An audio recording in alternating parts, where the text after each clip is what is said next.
Yes, yes, yes. It is a Castworthy podcast, and we are back. Two thirds of us, myself, Big Steve, aka Last of a Dying Breed, on the Twitter. Well, I guess it's the X machine now, X Twitter. App name Join for it. X, right? Yeah, because It, it- it's going to be an X social media app soon. yeah, The it's rate of dying pretty quickly from what it seems. And I'm here with VP, unsure of the whereabouts of our third leg. Pause, but it may pop in at some point this afternoon. Um, but yeah, it is Sunday, August 20th. We are about to finish up week 2 of the preseason, and we're that much closer to the kickoff. The Sabbath is coming. Um, you have a chance to watch any preseason games at all? Nah, I haven't watched any preseason, but I've been, checking out highlights and stuff like that. So, Hmm. it's the thing that I've noticed the most, and I've been posting it in the chat. We all follow all of the insiders like Schefter and Rappaport and others. And I mean the injuries that we're seeing, man, like my brother asked me the other day, like, is it usually like this? It seems like a lot this year. And I'm like, nah, I think it's been more than usual, what we're seeing in terms of injuries of guys this off season compared to others, man. So, you know, I mean, they kind of just highlight that saying of any given Sunday, you know what I mean? Because while a team may look great on paper, like, who knows what, I mean, the Bengals are going to start the season more than likely without Joe Burrow. Joey B. You know what I mean? And while some would argue that, oh, they started the season last year 0-2, and was in the AFC Championship game, so it's nothing to see here. Is you can't, last year's results doesn't necessarily mean they're going to translate to this year. Other teams have made moves, teams have gotten better. Injuries happen, etc. So, it's going to be an interesting season with all these injuries, man. Yeah, that's irresponsible for anybody to think that it's just like that. Like you can turn it off and turn it on. You know what I mean? Like that's the Right. same as you can't say that for football and then kill like LeBron and guys like that for sitting out in the NBA. Hmm. Or having that mentality to turn it on, turn it off in the playoffs. But yeah, it seems like every year we say this. Like every single year, we're like, "Yo, it seems like there's more injuries this year. It seems like there's more injuries this year." And Yeah. I wonder if it's people are not training as hard in the off season as they used to. I wonder if it's um that people are just bigger, stronger, and faster. But a lot of these are non-contact in the preseason and in the in practice and stuff like that. So it's crazy. So I don't know that it's the bigger, stronger, faster thing. I think it's more are you prepping for it? When we watch we have this look into behind the curtain in social media, and all we ever see is people showing the workout. And they're like, "Oh, this person's workout is crazy," and then all they're doing is weight training. Right? You never really see them stretching or doing, and I'm sure they stretch before but you never really see them doing calisthenics. You never really see them doing um what is it, Pilates and shit like that, right? And so I'm wondering, because we're seeing a lot of ligament tears and stuff like that. We're not seeing broken bones, right? They're building their bones up by lifting weights, but the ligaments and the soft tissue stuff is what we're seeing a lot of. And I'm wondering if it has anything to do with that. No, I mean that's an excellent point, man. You definitely. I mean, I would assume that these guys are stretching, but especially since I mean, their bodies is literally their business. You know what I mean? Hmm. So, I would assume that they are, but you have some of these guys who probably have that mentality of, I'm just good, regardless. So, you know, and they may go out there and put it on the line, and today could be your day where you're not going to be good. You know what I mean? Mm. But also, like to your point about bigger, faster, stronger, with some of these rookies and stuff, it kind of makes me think about our own rookie, our second round pick, the cornerback Cam Smith. He got hurt in camp, and a lot of us like on in Dolphin social media are like, "Oh my God, here we go." And then Mike McDaniel came out and said that he's fine, and he said he's suffering from what a lot of rookies suffer from, which is trying to like develop themselves to become NFL guys versus what they were used to training in college, and he's overtraining his body, and Mm. so he needs to like rest properly in between workouts and things of that nature. And I was like, wow, and I never thought of it even from that perspective where the younger guys are going even harder, and then that's what's causing the injuries is just doing too much, versus not doing enough. Yeah, I really like that kid too, man. Cam Smith. I liked him. I liked him coming out of the draft. And I think he'll be good, man. He's gonna be a good, fast, young player for you guys. But yeah, I mean, so then yesterday, right? And I was at the I was out last night, so I didn't see it, but I woke up this morning and I didn't even get really a chance to look into the name, and I wish I did a better job of it. But apparently, the Packers and Patriots game got suspended last night because a player left with a head and neck injury. Actually, I think you posted in the chat. Yeah, his Um, name is cornerback Isaiah Bolden. hmm. Yeah, and it seems like, I mean, twice in as many seasons, for it to be like that. And I wonder if it's just, the league has been under so much scrutiny for the last few years, and the public eye. They're just doing the right thing now. And of course, this is preseason, but they're doing the right thing now with suspending these games and stopping the games when people get hurt. But we've seen in the past where motherfucker was laid out on the field. I mean, Anquan Bolding, guys like that got rocked, left out there. They go to commercial.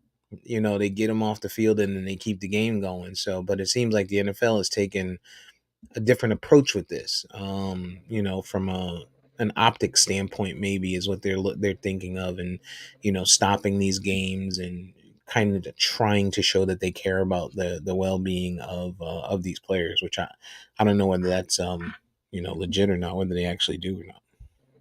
I mean, I doubt that they do, but the players have power. You know what I mean? Hmm. And from all the reports last year with Damar Hamlin in that Bill Bengals game, it seems like the players got together and basically said like, we're not going back out there, and it kind of forced the league's hand. And then now maybe this offseason the league got together and said, man, maybe we need to put some rules around this. To it's almost like a remember the Texans owner said that thing about the inmates running the asylum kind of thing. And maybe they felt like, we need to get some rules and regulations around this thing so it don't seem like the players are dragging us by the nose and we kind of, got a handle on this thing. Plus, we get uh the benefit of it looking like we care. So Yeah, I'm watching. I just went on X, and I'm watching the play where it happened. And it seems like it almost looks like the Damar Hamlin shit. Like, it's these guys that are leading with their helmets or with their shoulders or whatever, and just taking unfortunate angles maybe of getting hit or making contact, which seems to be leading to it. This wasn't like a head-on tackle, your normal tackle, from and when I'm looking at it, I wouldn't scrutinize the NFL, or the game of football, if you will, for the way this happened. Stuff like that is gonna happen. But realistically, I remember when they talked about I forget which coach it was, and maybe you remember. There was a story that was run a few years ago. Oh, Pete Carroll. It was Pete Carroll and his team, and Legion of Boom, and back in those days, and they were talking about, they made this big ass story about them teaching those guys how to tackle. and teaching them how to not lead with their helmet, not only for their safety but also for the person they were hitting safety, teaching them how to lead, to square up their pads and get the hit with their shoulder pads and stuff like that. And they were, I'm telling you, like those players even came out and said that they really really appreciated it. And I'm wondering if they don't need to do something like that on all of the teams. If you think about it, the Legion of Boom used to hit people hard and often, and very rare did you see them or even anybody else getting injured, and very rare did you ever see them getting called for those bad hits, for leading with helmets, or hitting receivers late and stuff like that. So I don't know what that is, but maybe they need to start to try and incorporate that, because this looks like he just he kind of led with his shoulder, and actually looks like it was friendly fire a little bit, in high speed. I didn't get to see it in slow mo. Yeah, it looks like he hit his own guy. So Yeah, it looked like he hit his own guy, for sure. Um, I haven't seen it like in slow mo either, like you just said. But that's a good point, man. Is that you know, and not just like with Pete Carroll doing it. That's something that, and this is a thing where the NFL needs to step in to mhm. where when they need to get into like having college football do this, having high school football do Mhm. this, Pop Warner, etc. So that way people are coming up in the system with knowing, how to properly tackle and not injure yourself and potentially injure somebody else by leading, with your head. It's essentially firing yourself like a missile. You know what I mean? And it'll take some time, but eventually, in a few years, you'll see it pay off to where you'll see people properly tackling and not, using their head and potentially having, neck injuries or spinal cord injuries or CTE, et cetera, et cetera. So yeah, so I definitely think this is something the NFL can get their arms around and start implementing the stuff in these camps and like I said, Pop Warner High School, etc., throughout the entire system. So that way these guys are kind of ready to go once they get to the league. Yeah. Yeah, good point. Started early. That's super important. Because like we said, these people are getting bigger, stronger, and faster so much earlier. People are training their kids younger. People are giving their kids supplements earlier. Like, this shit is humans are different these days. But Yeah, and you know Isaiah what else? I was just gonna send well wishes to Isaiah Bolden. Oh, you know what else I wonder though? Like, we talk about in sports, and especially in basketball and football, like how the game evolves, right? And so with the league, um, definitely it seems like they've put an emphasis on receiving. We see how much quarterbacks and receivers get paid, and the rules have been changed in such a way that it makes it easier for the offensive side of the ball with receiving. And you also see the speed of these receivers, and not just receivers, like even the speed of tight ends. Hmm. And we used, if you look at DBs and safeties back in the 90s, like these guys had size on them. And they like you said, they used to, lower the boom where they were hitting, you know. And now with how fast these receivers and tight ends are, the DBs have to be able to keep up with them. And these DBs are getting skinnier and skinnier. Like most DBs are like track guys now. They look like guys you see the Olympics in the 100 meter, versus Hmm. football players. You know what I mean? Yeah. And so I wonder how much of that is having an impact on some of these injuries too, especially when the last two injuries we've seen of this nature have been DBs. Yeah. No, you're absolutely right. Um, that and the other thing I just thought of too is on Hard Knocks, and I forget what season it was, but we saw someone talking about two guys and talking about, or one of them saying they wanted to wear smaller pads. And I don't know that they're regulating pad size. Like if you think about the pads that back in the day, these DBs to your point used to wear. Think of Deion Sanders, who he wasn't a hitter, but nonetheless, Like his shoulder, they had to wear big ass shoulder pads. These guys sometimes they look like they got quarterback pads on when they're out there. You don't see these big like Ronnie Lott. Think about Ronnie Lott's shoulders when he was out there. Like his shoulder pads was huge. Pause. I don't know if that was a pause moment, but they were big. And um like nowadays when you look at it, I can't think of a DB. And of course, they're wanting to be aerodynamic, they're wanting to be quicker, they want to be faster. But I'm wondering if the league needs to kind of reconsider that. Like they're focusing on helmets, but maybe start focusing also on the other pads, because a helmet is going to stop the immediate trauma to the head, but it's not going to stop your neck from snapping, or whatever, like is what we're seeing. Nah, you that's a great point. I don't remember the season either, but I do remember I remember that happening in Hard Knocks. And it kind of I remember seeing one Hard Knocks where the receivers were talking about not wearing like the thigh pads, Hmm. and for them, it's not that they don't want the protection, but they're thinking in terms of like track people, and these track guys, they wear shoes that feel like paper, because they're trying to like those ounces matter when you're trying to move at that speed, and so even though thigh pads may not be that heavy, but they're thinking if I put these thigh pads in my pants, in my jersey pants, or whatever they're called, that's going to add 6 ounces of weight, and that could be the difference between me taking one to the house, or me getting chased down. And for us, like regular folks, we like 6 ounces. Like, what are you talking about? But for them, Yeah. like that matters. Yeah, yeah, no doubt, no doubt. But yeah, I mean, again, Isaiah Bolden, I think we said his name was. Best wishes to him. Hopefully he recovers. Hopefully we get another Damar Hamlin story. Maybe not as crazy. I think the post that you posted earlier said that he had feeling in all of his extremities, so that's a good Right. thing. That's usually a good sign that there's no paralyzation, if that's a word. But yeah, man, hopefully he gets through it.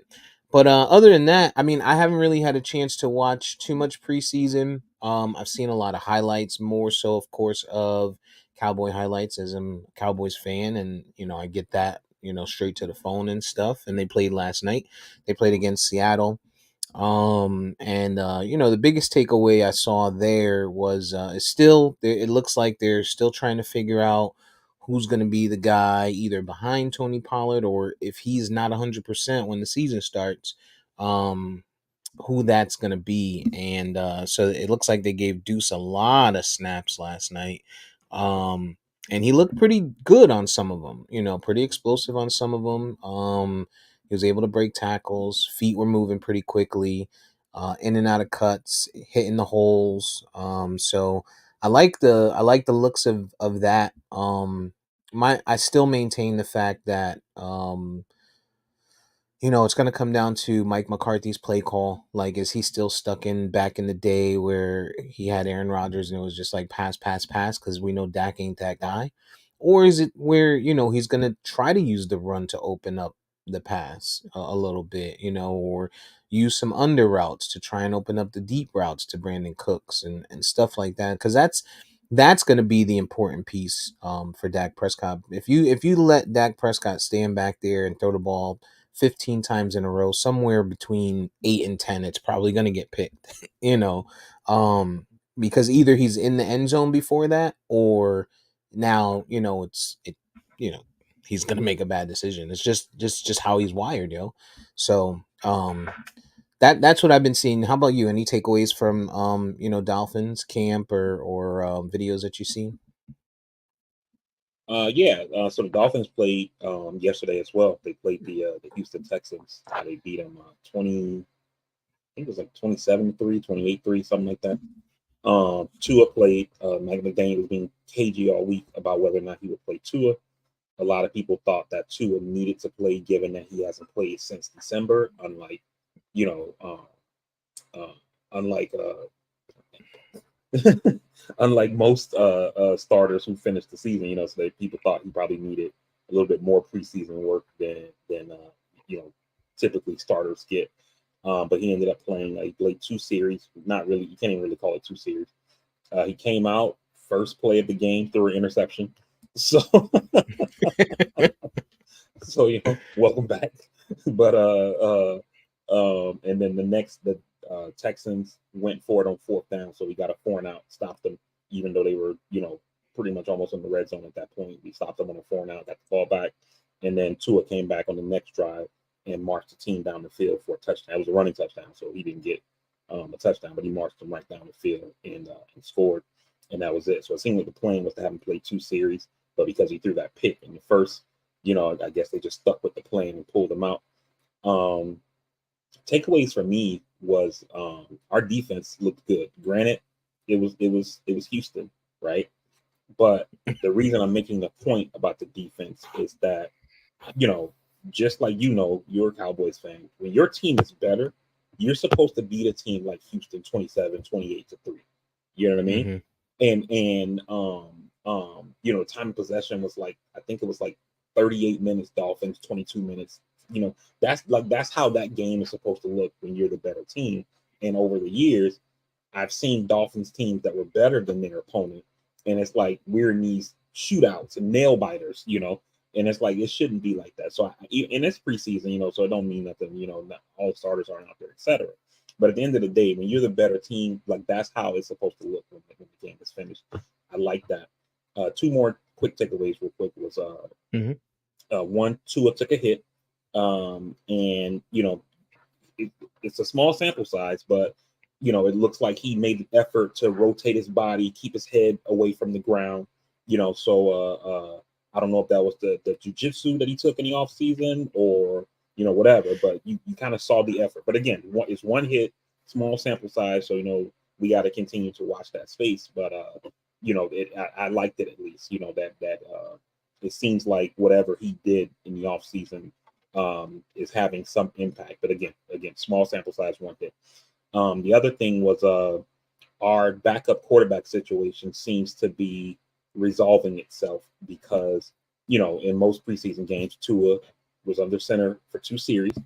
They put in Skylar Thompson, the second year guy out of Kansas, and then Yeah. Skylar Thompson played the entire rest of the game except for one series where he took a shot and had to go into the medical tent for the remainder of the series. And then when the Dolphins got the ball back, they put him right back in. So it seems like we paid Mike White all that money, and he's about to be the third string guy. But I mean, Skylar, he was in the system last year, so he kind of gets a leg up, even though Mike White's a veteran. Skylar Thompson has the Yeah. benefit of knowing the playbook, which is potentially why he probably looks better. But yeah, so that was kind of my takeaways for our game. What did Mike White's contract look like? Like if they decide not to move forward with him, if they cut him after camp, does he have any type of guaranteed money in there? He has guaranteed money, but it's going to all be paid out this year. So even though he Okay. has an $8 million contract, like all 8 million isn't guaranteed. So the Dolphins aren't on the hook for a lot of money. They protected themselves with his contract, but it seems like they were thinking we want a serviceable backup in case Tua goes down. And then the guys who reports that they were targeting, like Baker Mayfield, got a starting job. Hmm. Some people thought that not Chad, Ryan Tannehill might get cut. Tennessee kept him, things like that. So uh, they decided to go with a vet. They got Mike White, and it don't seem to be working out. So, but I also, Got like you. I said, I think it's just familiar. Well, I can't say it. He's familiar with Mike The McDaniel's series system. He or played in it system, yeah. last year as a rookie. He's familiar with the players. He's played with Waddle, especially since he had to start last year. It's not like he came in and like spelled Tua in blowouts or something like that. Tua got Hmm. hurt, Teddy got hurt, and he started I think like 3 games.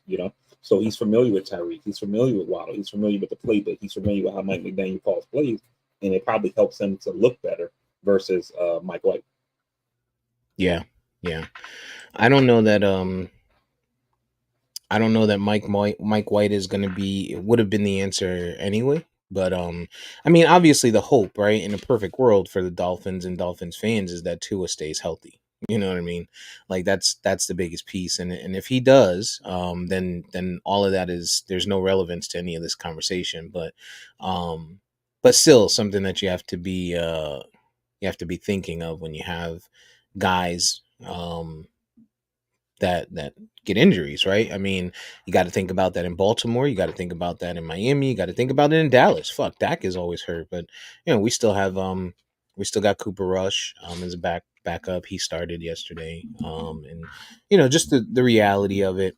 As we welcome EJ into the pod, and since we're on football, I don't think we've had any reaction to Dalvin Cook signing with the Jets. So, how do you feel about that, EJ?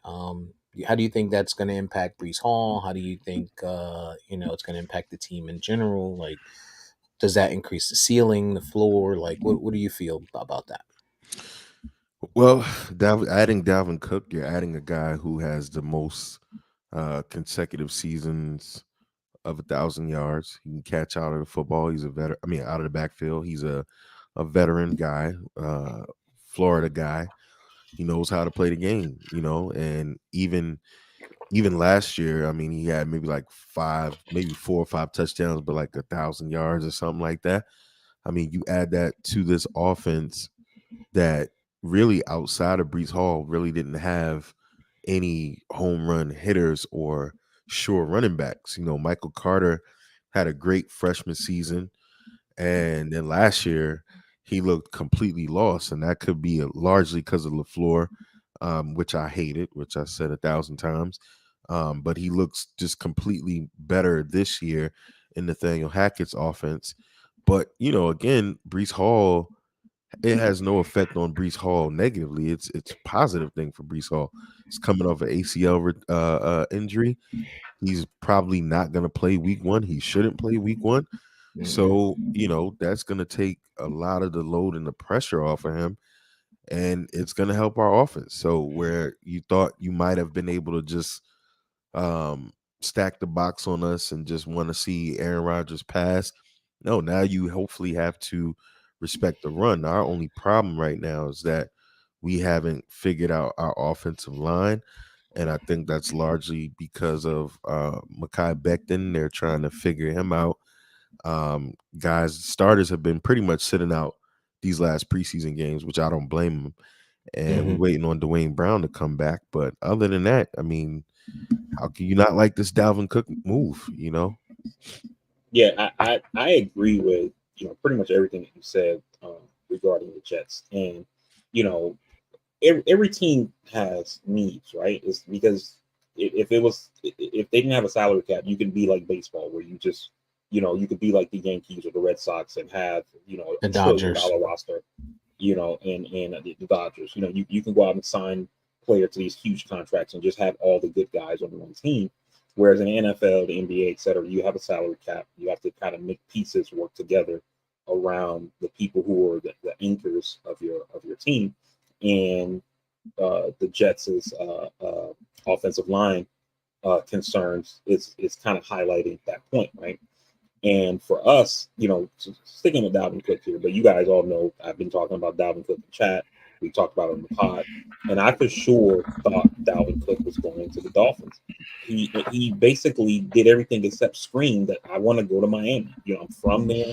I'm familiar with the city. I'm familiar with the weather. And reports said that he was also willing to give Miami the hometown discount. It's just that Miami was looking for like a Walmart bargain basement price.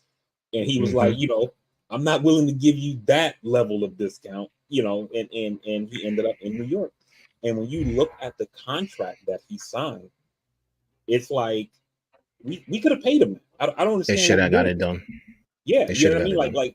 Like if I saw the contract and it was like they're paying him, double figures, I'd have been like, oh, I get it, but we couldn't go there for a running back, But what is it, 8 million a year? 8.6 1 year, 8.6, and That's ridiculous. And on I top of that, forget like how reports much. say that we offered him like around 7, and he wanted more. You know, again, was willing to give the discount. So it sounds like he probably would have signed for us for like 7.5, maybe 8 even. Yeah. Yeah. I think, So that's part of it, but I also think, there that once you start to you could say all that stuff, right? You could say all of it. Yeah, I want to go to Miami. I love it there. That's my hometown. But then when you get out there and you sit down and you start to weigh things, and I don't want to make it sound like I feel like the Jets are more talented, but when you put the name there of an Aaron Rodgers, when you have a quarterback that that's done it, that can check down to the running back, which is one of Dalvin Cook's strengths. Aaron Rodgers does that as good as anybody in the league, and then. That's one piece, but then you also think about star power and star name. Like Dalvin Cook has always been the star of his team. And then Justin Jefferson came in and he got buried behind that name. If he goes to Miami, he's not the star name there. Tyreek Hill is still the star name there. He might not even be the second name because people are talking about Tua and what he can and can't do. And then you still got Jalen Waddle. And with the Jets, the only real name, at least on offense, that you have that people could put ahead of him early is, obviously the Aaron Rodgers, maybe Garrett Wilson, but I'm still talking more about Dalvin Cook. I think it's Garrett, right? That's the first name. I'm Hmm. still talking about Dalvin Cook before I'm talking about Wilson. And, from an ego standpoint, I'm wondering if that played a part at all. And of course, now you talk about market, right? And Miami versus New York, still big markets. You're going to still get a lot of media coverage and stuff like that. The only loss is going to be probably the taxes, the difference in taxes. But I'm really excited to see him with Aaron Rodgers. But to your point, EJ, it's going to be super super important for you guys to shore up blocking schemes and things like that, because Aaron Rodgers is the guy that thrives on blocking. Like if he gets time, he's good, but when he's rushed, he's not at Well, all. here's the thing. Yeah, yeah. Going back to why he might have came to the team, it's the Aaron Rodgers effect. You know what I mean? Like, I know you guys kill him, but everything that he's done in New York so far has been the total opposite of what we've known him to be in Green Bay. And Hmm. everyone that has known him from Green Bay has said this is kind of who this guy's been all along. It's just Green Bay hasn't made it conducive for him. Like, you go out and use a first rounder on my replacement, and then you ship away Devontae, and I don't have anyone else to throw to, and you don't shore up the offensive line. So um with the offensive line piece, their offensive line last year was horrible. I mean, we played them last year. We were killing this dude, and he played with a broken thumb. David Bakhtiari is the most consistent offensive lineman he's had in Green Bay. That dude didn't even play much of last season, and you kind of wonder, was he just sitting out to try to get out of Green Bay because of the way he was talking about them this off season? So I think we're in a position where Aaron's back with Nathaniel Hackett. During camp, they've been working on getting the ball out of the quarterback's hand very quickly. Even Zach Wilson has shown some improvement. So it's gonna be a dog. It's gonna be a dog fight in some games for this offense with continuity and things. But this defense, I think, will really carry this team. And a lot of teams, as you're seeing in preseason, have a lot of rust. They haven't really been clicking. Like Buffalo looked terrible yesterday. Buffalo looked completely out of sync yesterday. Josh Allen getting sacked, just throwing all over the place against a Pittsburgh team that people are saying is still rebuilding. So it's I think for us our biggest thing is health. And this time last season, we were down to like our third string offensive tackle before we even started the freaking season. So, knock on wood, I think we're trending in the right way. I think they're ultimately going to let Mekhi Becton start, and then they're going to put Dwayne Brown in there. I think you're going to see that this week. So I think we'll be all right. And there's still some free agents out there that he can get that has starting, caliber quality. And we save so much money with Aaron Rodgers. Him taking that discount allowed us to pay Dalvin Cook 8.6 million, I think it's like 5 guaranteed and like 7 million cap hit. So with like 1 million, with the like 1,000,006 dead money if he was just to leave. So I mean, that's a beautiful contract when you had about 20 million to save from Aaron Rodgers taking money off the table, rather. Yeah. I think Miami and Dallas both need to be making calls to Leonard Fournette. Only because, at least on our side, on Dallas side, again, Tony Pollard is coming off a pretty big leg injury. And even if he may be ready week 1, I still need a good insurance plan. Veteran guy would be great to have. It's definitely between the tackles guy. So, and then of course Miami could use someone like that. Like, I think it's all speed over there for their running backs and small guys. So Exactly. you need a bruiser. You need a guy that can spell Tua and get him to short yardage on third, right? Versus going 3rd and 7 and then having to drop back and stuff like that. So Zeke signed with the Patriots. That was another quick piece to touch on. I don't know that makes a huge difference. To that team. We play the AFC East this year, but we don't play the Patriots. I was hoping that we did, just to that'd be a great story, a storyline that we would hear forever and ever, at least forever and ever of 2023 and 2024. I don't know that makes a difference to you guys' division at all. Maybe a slight difference here or there, but nah. And just the last piece for me on the Jets, at least, is Breece Hall can now come back week 4 if he needs to, or 5 or 6 for that matter, and be primed for the big parts of the season. And I don't think he loses the job completely. I think when he comes back, if he's anything a shell of what he was last season, I think they split time pretty evenly up there, unless Dalvin Cook, of course, ends up hurt like he always does.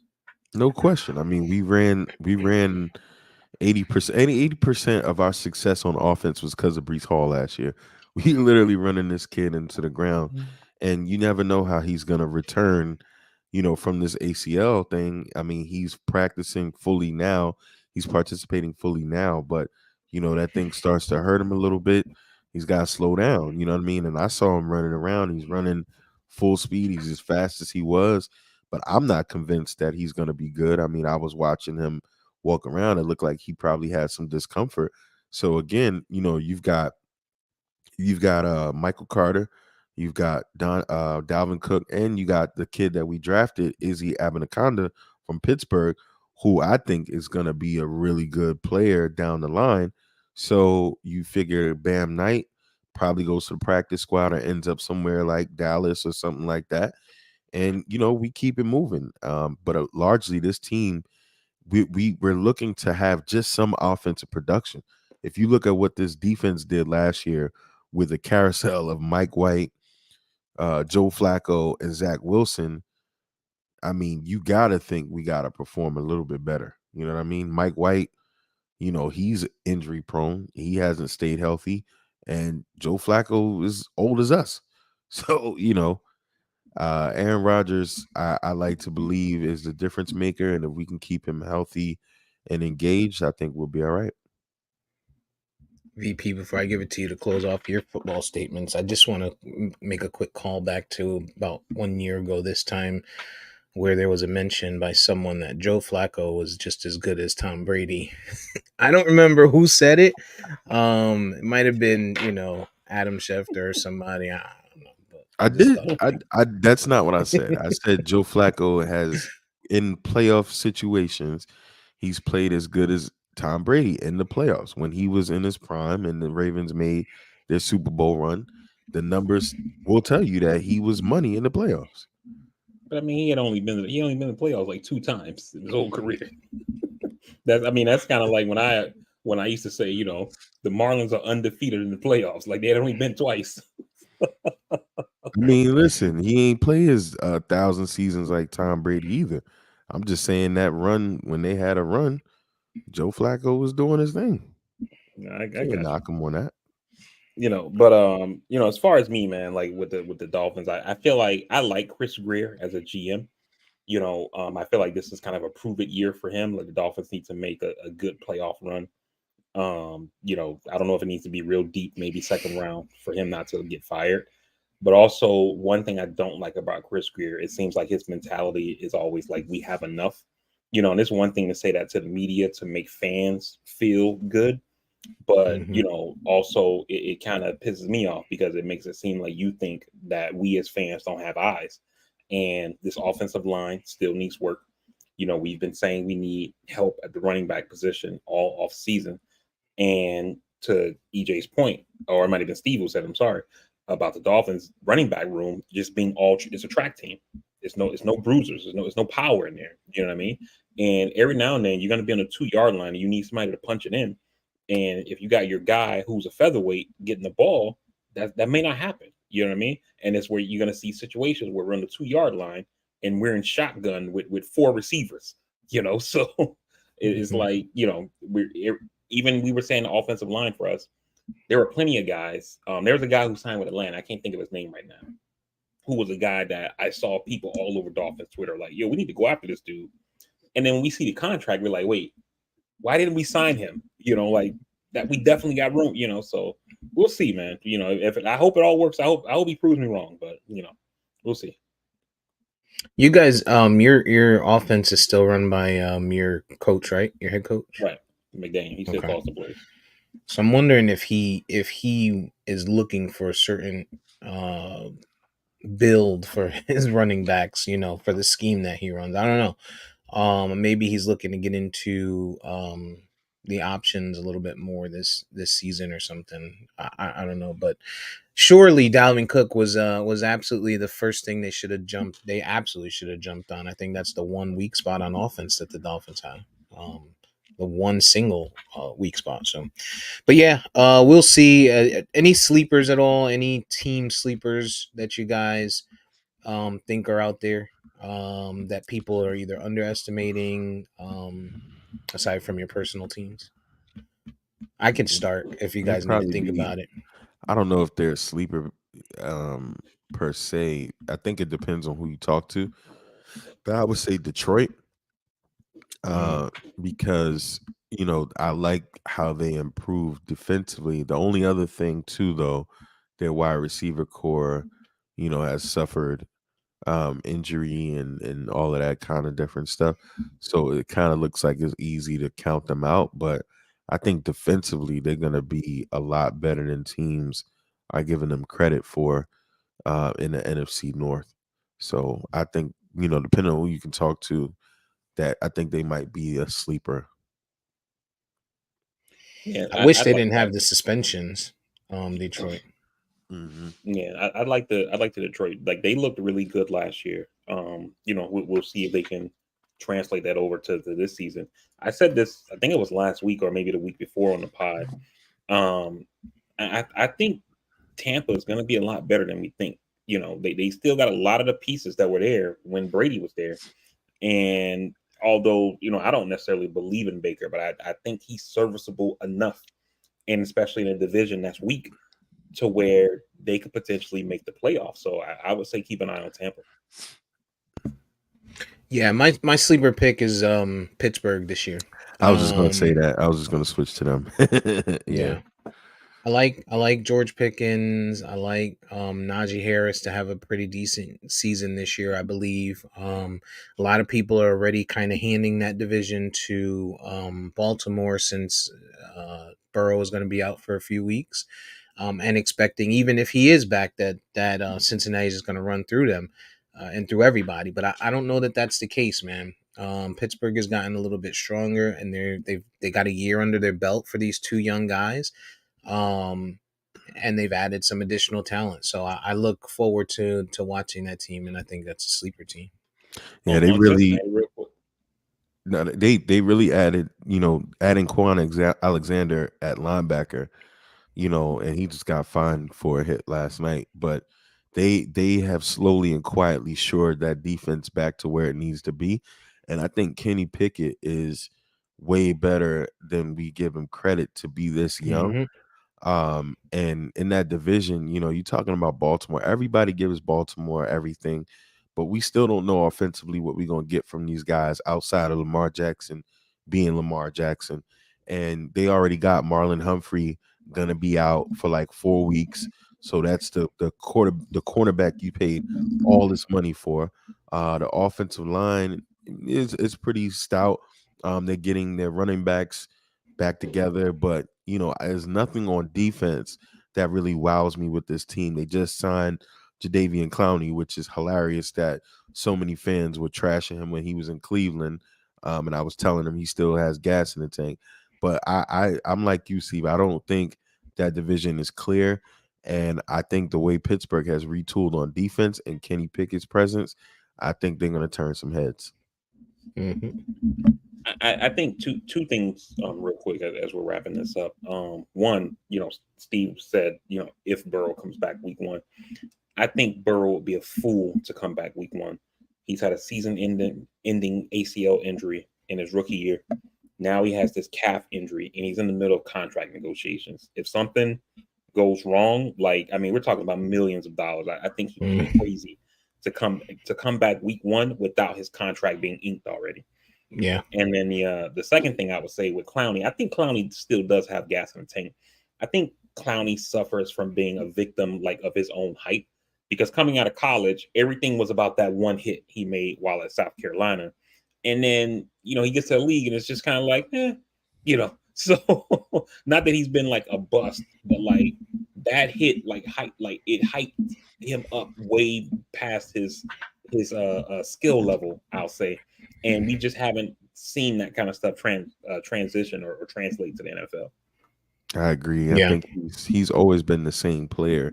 He's been an edge setter. He's been a guy who's not going to beat you one-on-one around the edge. If anything, I think a coach should have worked him into bulking up and moving him into like a 3 technique type run stopper. But like you said, he's been good. He's been serviceable, and I think in Cleveland, he was getting more double teams than Myles Garrett was. So I think in Baltimore they're gonna do the right thing with him, and I think he could be productive. But I just think other places in Baltimore, like again, they just lost Humphrey. They don't have the defense of old, and I think that team has suffered from just thinking that they can continue to live off their defense in this league that's running circles around them offensively. So OBJ is there, but this guy didn't play a whole year of football last year. So, Yeah. while he's Zay gonna be Flowers good gonna and be all nice that, though. he Zay he Flowers is. gonna be nice. He is. The Jadeveon Clowney on that, he's almost like a trigger warning. He's like a baby LeBron. In the sense that he is benefited from who he's been around. He came in the league, and on the other side of him had J.J. Watt. He went to Cleveland. He had Myles Garrett, right? This guy has always had someone. When he went up to, I think he played for the Packers for a little bit, and he was he wasn't with the Packers. Where did he go after? Okay, so I know he was somewhere else, between there, but he's always where you've seen the best of him. He's had someone to compliment, and someone that's stud worthy. So let's see. We'll see what he looks like in Baltimore this year. Yeah, definitely. He was in Seattle and then Tennessee. After Houston, he was in Seattle for That's what it 1 was. year, and then he went to Tennessee, and then it was Cleveland back to back. Okay. Yeah, so he was quiet in those other areas. He Like, wasn't bad shit. in Seattle though. He wasn't bad. He only played 13 games, and he had about 21 solos, 3 sacks. Tennessee is where he had a kind of mediocre year, but then the Cleveland years were a little bit better. He had He should about have 9 sacks in 2021. should have had a great year in Tennessee. I mean, they're playing against a shitty division. He had what's his face on the other side, Simmons. Yeah, he should have had a good season. Yeah, I think he was hurt. Nonetheless, man. Yeah, he's a big guy. Let's see what he does in Baltimore. Looking forward to NFL. I don't know what the countdown is, but it's very close now. I think we're about 2 weeks. less than a month away for sure. Yeah, From because this is the kickoff. last week of preseason and first week of September games start. Basically. Yep. Gonna be good, man. Gonna be good. Man, I got to see Busta Rhymes last night, finally. I've been saying one of the people that I've always wanted to see perform was Busta. I kind of wish it didn't happen, now when he's like 45, 46 years old. Because he didn't have the energy that you've seen in the past. And to be fair, I've seen Busta come out like at Summer Jam when I was up there and stuff, but like he came out on someone's set and maybe did one track because he was in, when someone's in the building and they're like, oh, I got Busta, and he comes out, he does one set and he's gone, right? But I got to see him last night. I went to the Final Lap tour here in Tampa, and it was opened up by Jeremiah, who looked very disinterested because so did the fans. The fans seemed very disinterested by Jeremiah. Then Busta came out, tore it down, him and Spliff Star, and then 50 came out, and I got to give all the props to 50. The fact that this guy is wealthy beyond wealthy and he has so much going on with the power universe and all that stuff, and still being like, I'm gonna go out and do this tour for the 20 years of my get rich or die trying. And he put on a show. Like, this dude was out there he did about an hour and a half set, for a guy and he did a huge piece of his catalog. We didn't get a lot of mixtape stuff, and as expected, when I think about it, Tampa, it's Florida. They're not, the Floridians are not New Yorkers, although there were a lot of New Yorkers in there. Unfamiliar with that side of his catalog, but nonetheless, a good show.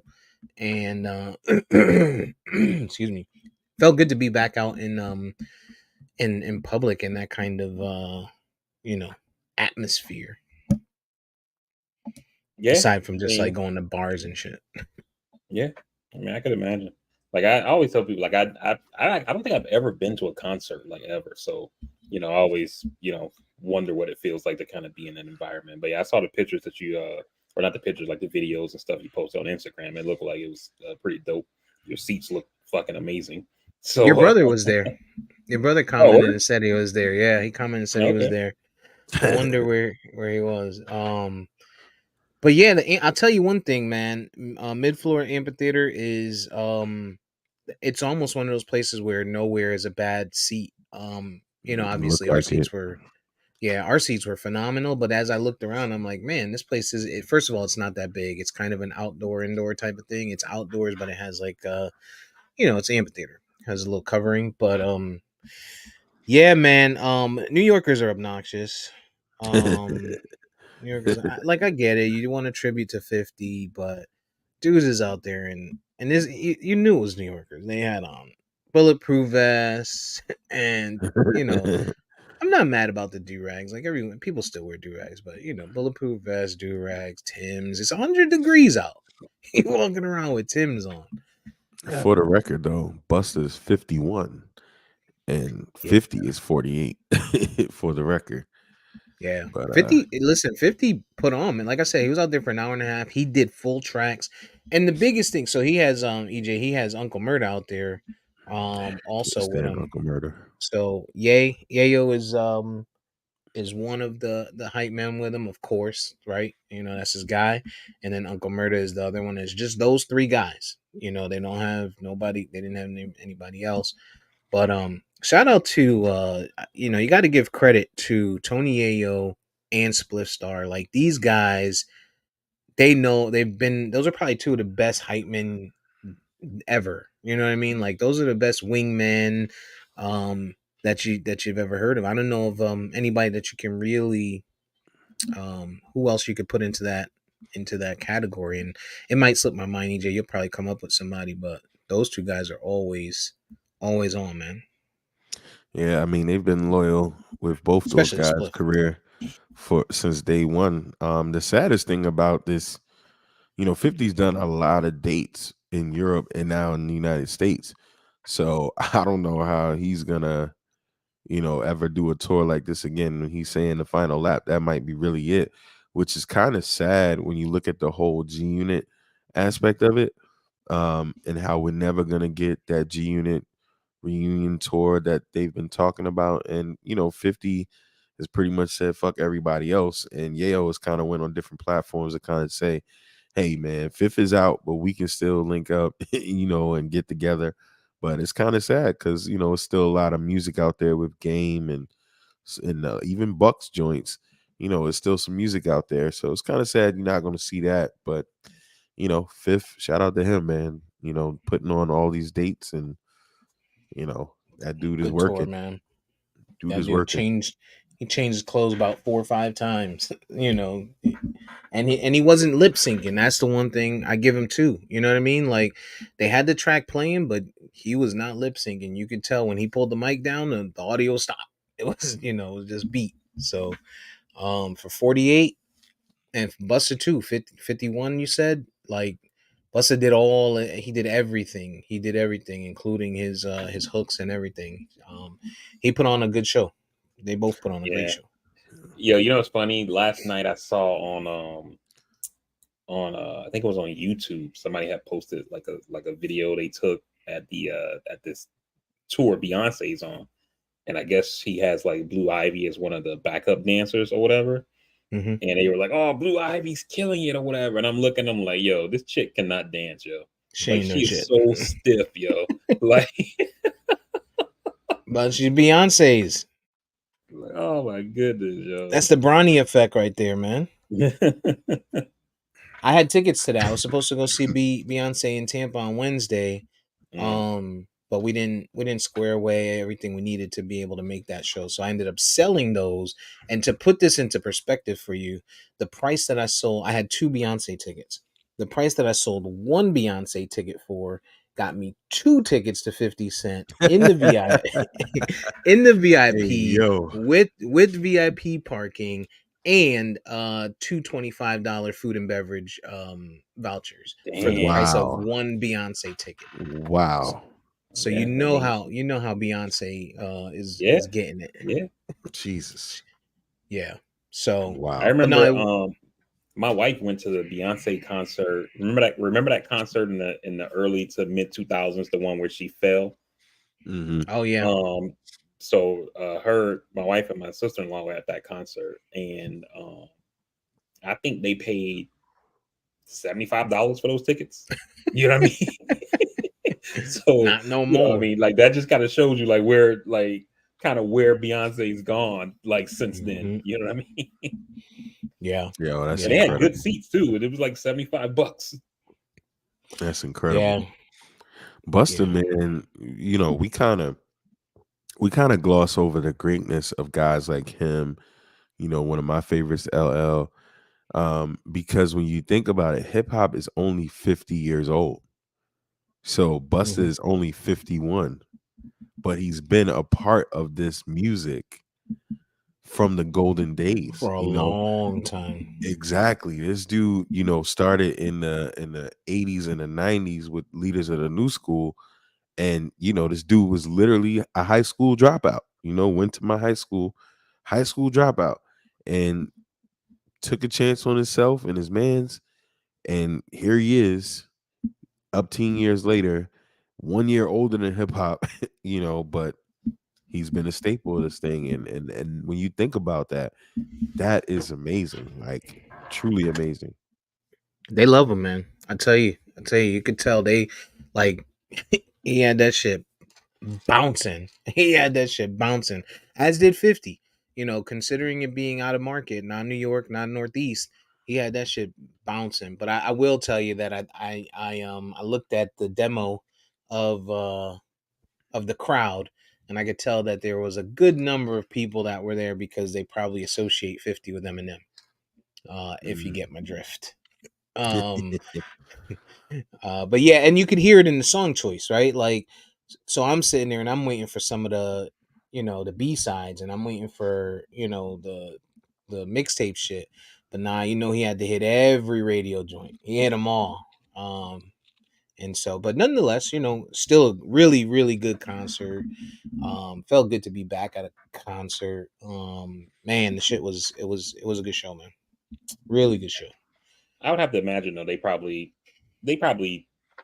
I'm pretty sure there's like analytics that goes into touring to where they're like, okay, we're in Tampa, it's going to be a lot of white people here, so let's, you know, play the radio joints, you know what I mean, versus Yep.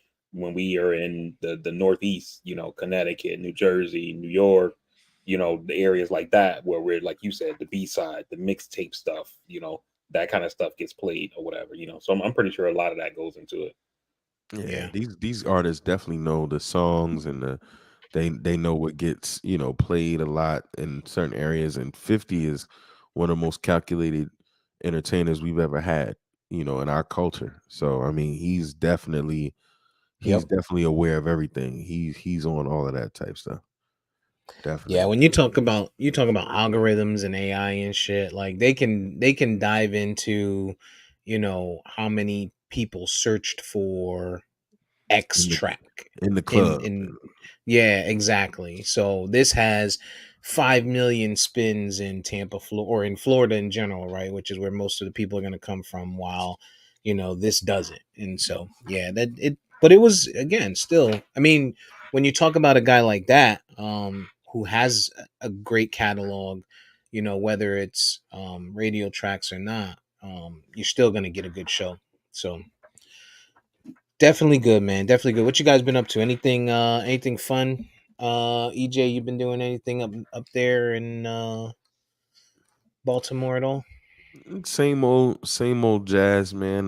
Went out yesterday to celebrate life of a dude who passed from pancreatic cancer. But Fuck. yeah, yeah. But other than that, you know, just been doing the same old thing. I just been, you know, binge watching old Sopranos episodes, yo. And it's crazy because, you know, now being a parent and have been married once, and you know, it's like, god damn, I understand Tony now on a different level. Like this guy. I think I said that last year. I said Yeah, the similar thing last year. It's about time for me to do another Sopranos run. yeah. I strategically picked season 3 to lead into the conflict between him and Carmela. And it's just like, yo, this dude, man, you know, shitty guy in a lot of ways, but you know, he literally was helping everyone in some kind of way, and all anyone ever did was give him their ass to kiss. All anyone ever did.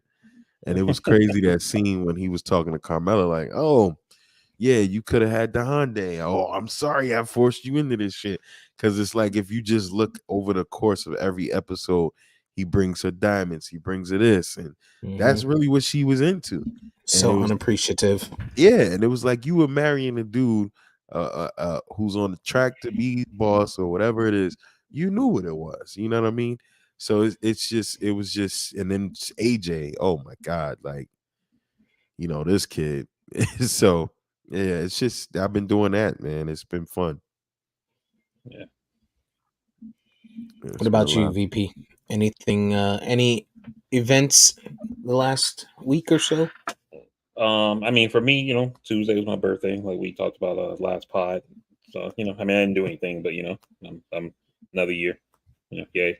So, but nah, man, for the most part, I've been like, I usually am saying I'm chilling. I've been like really, really chilling because I actually have an injury I'm dealing with right now.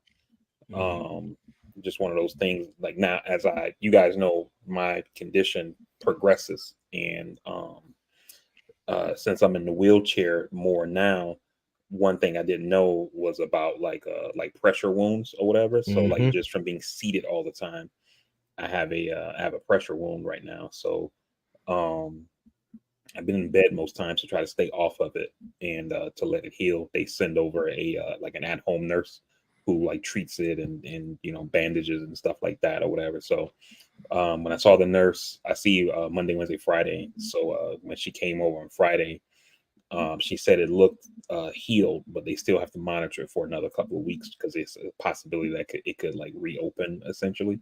So yeah, man, I've been dealing with that, and they've been talking to me about like some different things I can do um, to avoid that from happening in the future. And so I've been doing that. Um, Also, man, like one of the things they told me, which I didn't know, was like I need to eat more protein. They were saying like Mm. protein helps with healing wounds and stuff, which is something I Yep. never heard before.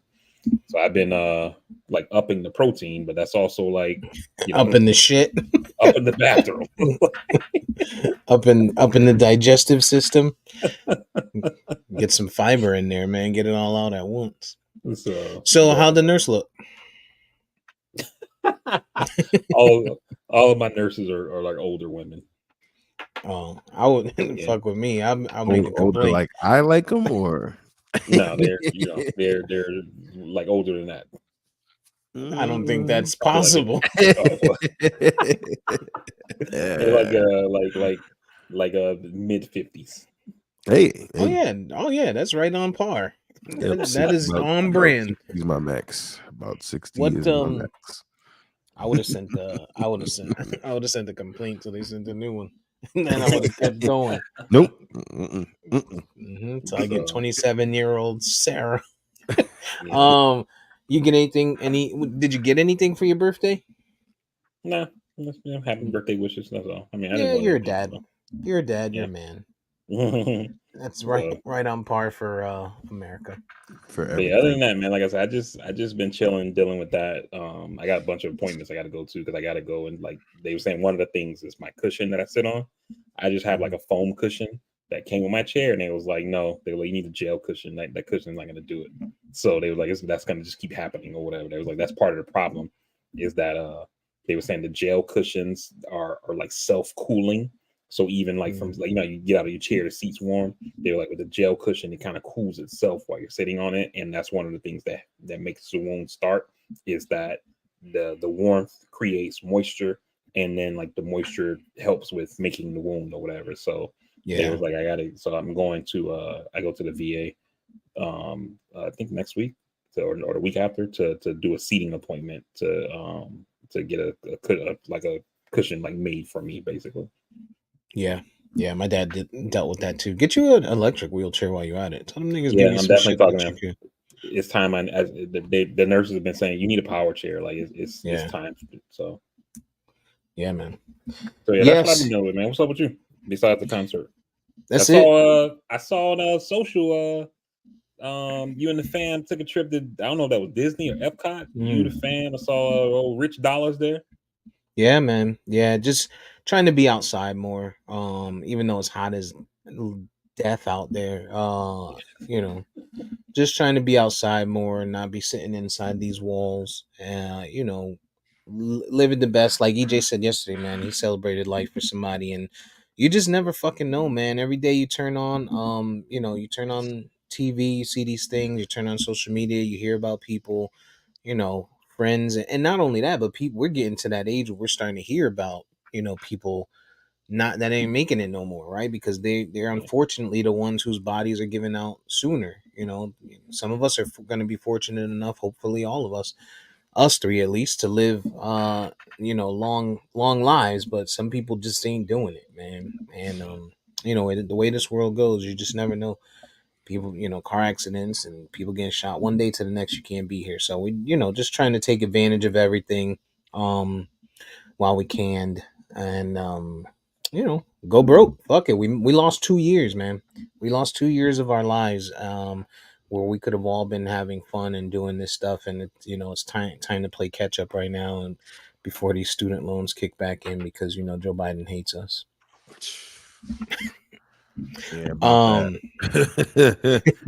Oh but man. um, but yeah, man. I think that's coming soon. I think that's about a month away before they start digging in our fucking pockets again. They got that plan that he put out, or that they announced, where it was supposed to be like, I forget what it's called, but I haven't seen any traction on that, and I signed up for that day one. No updates on that, but I'm sure there's millions and millions of people that are, filling out the applications, and to find out their eligibility, and hopefully we'll see something come from that. But yeah, man. At least he's not out there getting indicted, right? I guess that's a good thing.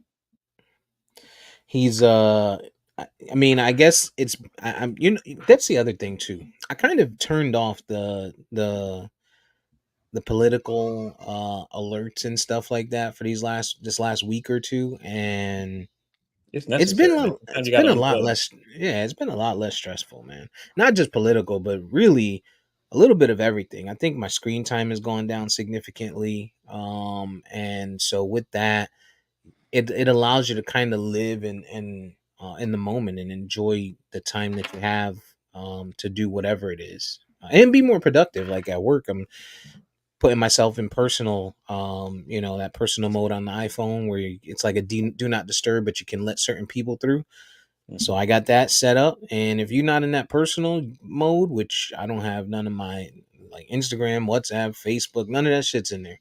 It's Mhm. 2 or 3 people in there: the school, the wife, the mom. That's it. Everybody else, if I miss it, you better find another way. Yeah. Um, so For me, I don't have notifications like set up like on any social media. So even when I'm hit up for stuff, like sometimes mm, like you'll post stuff on IG and then like you'll DM me, and then when I go to look at it, like this post is not available anymore because I'm seeing it like hours later, sometime a day later. You know what I mean? mhm. So because I don't have notifications for any social media turned on, so it's only like text and like WhatsApp. But that person, I didn't know about that personal thing. It's something I might have to look into that because there's time where I do get trapped, like just on the screen, and you go to Mhm. like 5 minutes to kind of just take your mind off of work or something, and you look up and it's been 45 minutes of you scrolling, you know. Um, but yeah, so I definitely got to look into doing that, man. Going back to football, as I was just reading that Baker Mayfield and his wife filed some legal action against an investment firm for about 12 million. Yo, Damn. what is going on with Michael Orr? Uh, Mm, like the Michael Orr situation is kind of yeah, crazy. And I mean, just all after all this time, like what's really going on? Movie yeah, and that everything. situation was great. Yeah, I remember when the movie first came out, I saw a report saying that he didn't like it because he said something along the lines of um that the movie didn't really depict like how things happened with him and the Tui family or Hmm. whatever. Yeah, And then so now, here we are years later. Um it's back in the news again. Yeah. yeah. No I didn't know that surprise. movie grossed 300 million. When I hear Michael Orr's name, I just think about Sandra Bullock in that white dress. Like that is the only thing that comes to my mind. Like I be watching a football game and they'll be like Michael Orr just made and all and she pops like, see, listen, man, listen, she did that, and that's really the only part of that movie. Not the only part, but that's probably the thing that makes me continue to go back to that movie. But so what is he saying? I mean, I know what he's saying, but like, what's the repercussions? Like, this is just a random family. Like, it's not like, do you take legal action or what is he trying to Yeah, I do? think he definitely has to take legal action because he's I think alleging he that. did already. Yeah, he's alleging that they basically was, they didn't adopt him, but they basically assumed his legal um, powers and abilities to Hmm. make deals. So Mhm. he's probably talking about this money that they've received from me on my Uh, behalf that I haven't seen. yeah, and they're pretty wealthy, if I'm not mistaken. They were Not wealthy wealthy, but before they're they had what money before him. I mean, right. they were doing they were doing well. They were an established family before him, but when you're talking about what their participation might have been in a movie that grossed $300 million. Yeah, Yeah. this So it is what says happens here. when. Oh, Go go ahead. ahead. No, No, I I was was just gonna gonna say it make says here a tasteless on joke. NBC on NBC News here. It says the it says former NFL star Michael Orr, the subject of the book and movie The Blind Side, alleges that the couple who took him in as a teenager misled him into believing they were adopting him, and that they instead placed him in a conservatorship, according to court filings on Mm, Monday. And then it says, quote, the lie of Michael's adoption is one upon which co-conservators Leanne Tui and Sean Tui have enriched themselves at the expense of their ward. The undersigned Michael Orr said in petition to terminate the conservatorship in Shelby County Court in Tennessee. I want to go on record to say the real Leanne don't look nothing like Sandra Bullock did in that white dress. Not at all. Not even close. Not at all. They did her. They did her some justice. Yeah, that's a nasty situation, man. And then you just wonder how long that they had those abilities to act on his behalf, what that means legally and what they could have done. So who knows what he's gonna be getting from this whole thing. Who knows? Yeah, I guess that's what happens when you when the movie that should catapult your career doesn't quite catapult your career. um, so now you got Right. to turn. Now you turn around and you be like, "Yo, remember I agreed to y'all telling that story? Well, I'm gonna tell y'all the Well, truth he about didn't that even story." agree to it, according to the. Well, I'm still reading as you guys are talking. It says here, the Tuohys negotiated a deal with 20th Century Fox that left Orr without any payment for the rights to his name, likeness, Oh and shit! life story, while the Tuohy family received a contract price of $225,000 and Residuals. 2.5% of the film's net proceeds. The petition states the film has grossed over 300 million. The petition says a $200,000 donation was made to the Leanne Tuohy Charitable Foundation. So it seemed like they were paid 225 grand plus 2.5% of the box office, and they made 20th Century Fox made a $200,000 donation to her charity. They got $7.5 million off that 300,000. Any royalties? Probably so, Probably, yeah. because if you're talking about The Blind Side and his name, I mean, again, they robbed this kid, Pretty basically. much. Pretty much. Jesus. Yeah. Yeah. I mean, so I wonder. This is tough. So, what if this kid never makes the NFL? Like, what if he never makes the NFL? What if he goes through high school, college, he lives with them, they do whatever, and I know where this is all reactionary to the life that he did live, but had he not going into it, they did have a good heart about what they were trying to do, right? I mean, maybe they could see the writing on the wall. Maybe he's going to be great, but what if he doesn't? What if he gets hurt? What if he just doesn't? What if it doesn't pan out and he just turns out to be, a freaking engineer or whatever he went to school for? You know what I mean? I can answer this. Right. If he turns out to be Lenny Cook in basketball, Lenny Cook, the same thing happened to him. White family saw, this kid's a man child. He's gonna make it to the league. He doesn't, and this kid just falls from grace, and now he's wherever. Now, he's turning his life around and doing well now. But he falls off. He's doing drugs. He's out of the world. But the fact that this dude made it to the league and they could see he was going to be good. They saw it. They saw the potential, and that's really what they did. They invested on this kid being, a Took a shot. prodigy. And that was, to VP's point, that was his problem early on. Whereas, they made it seem like everything was honky dory in the movie. Same thing when you see with Colin Kaepernick, how he put out that movie after the fact saying that basically my adopted parents were pieces of shit. These people knew what they were doing. Colin Kaepernick needs mental help. I In my agree, opinion. but I mean, doesn't make it any less true that potentially these folks were trying to capitalize on what this kid was gonna be. Yeah. The story goes on to say that Orr only learned in February that the documents the Tuohys asked him to sign under the belief that it was part of the adoption process were actually conservatorship papers that would strip away his legal rights, the petition said. The Tuohys told him that because he was no longer a minor, the adoption paperwork was titled a conservatorship, the petition alleged. Quote, at no point did the Wow. Tuohys inform Michael that they would have ultimate control of all his contracts. And as a result, Michael did not understand that if the conservatorship was granted, he was signing away the right to contract for himself.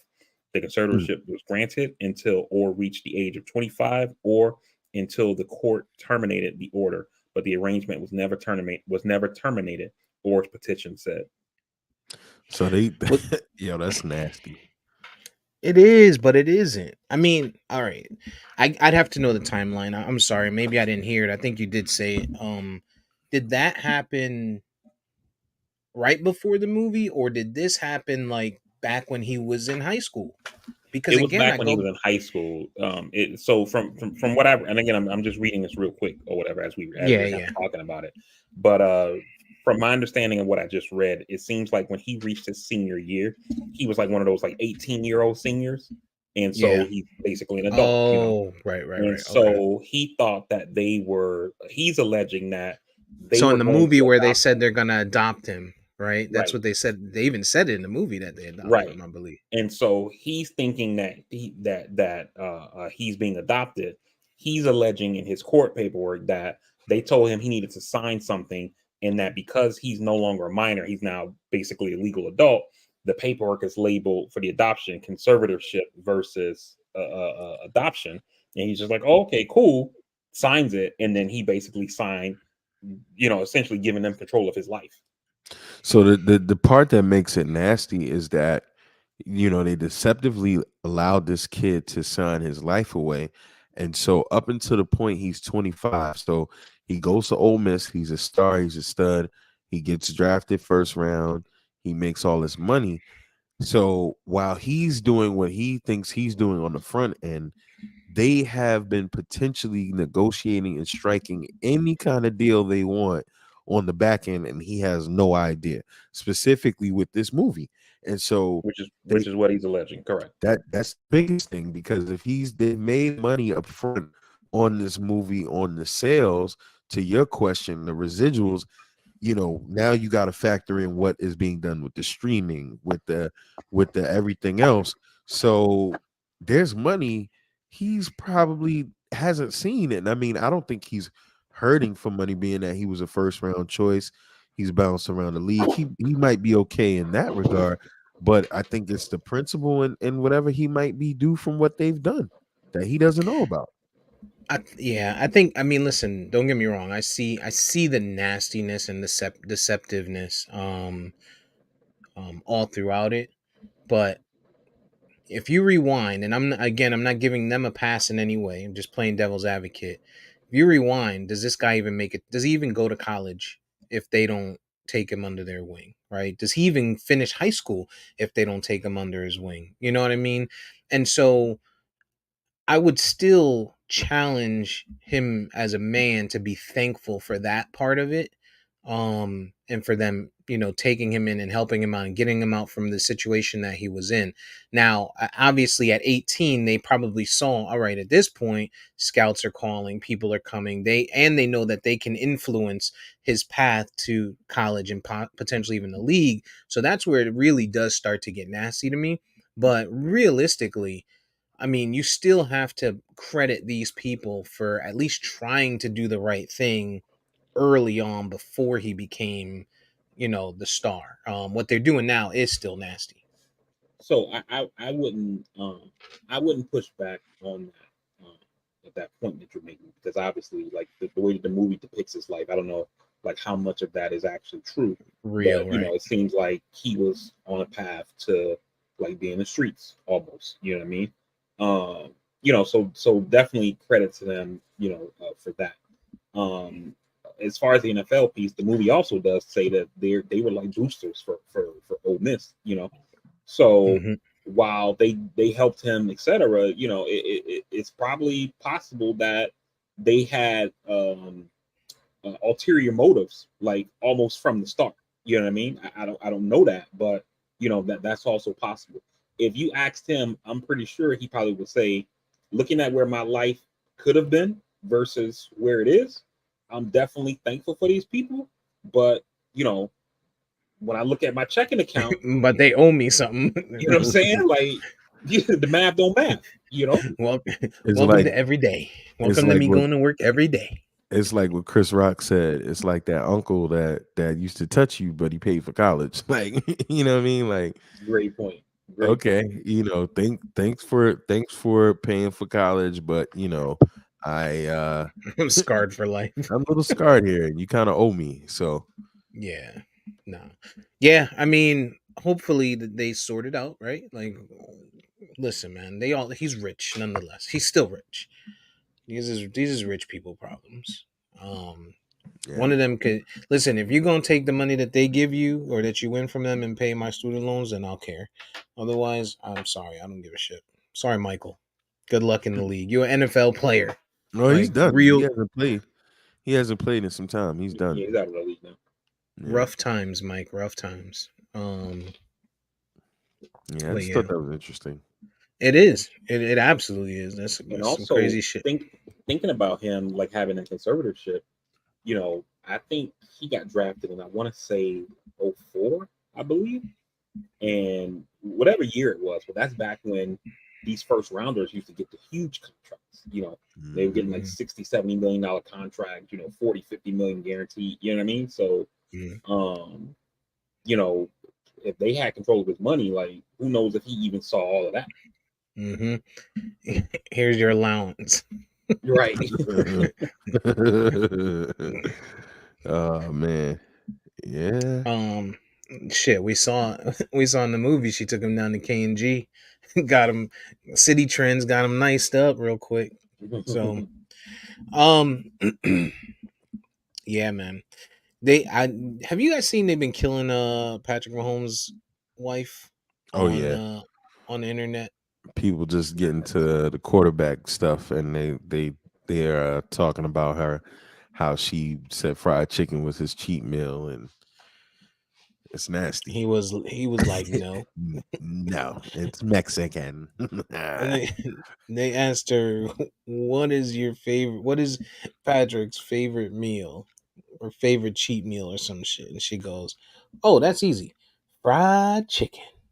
Like real racist. Like the tones, bruh. The tone there. I didn't take any racism from that when I saw it, right? And the reason why I can shoot her some bail here, and this is probably something that me and Steve can relate to a little bit more than you, Jay, right? Because when you go on cruise, they do the love and marriage game on every cruise. Yeah. They bring up a couple that's been together for like 20 plus X years, amount of time. Couple that's been together like over 10, less than 20, and then like a couple that's been together just for a few years, and then newlywed couple, right? I've seen it. Do the same thing, yeah. You know what I mean? Where they ask them stuff about each other, and the answers are always totally wrong, even for the couple that, well, we've been married for 36 years. You know what I mean? So like, niggas be like, what? You don't like that? You know what I mean? So that kind of stuff, I can see that happen.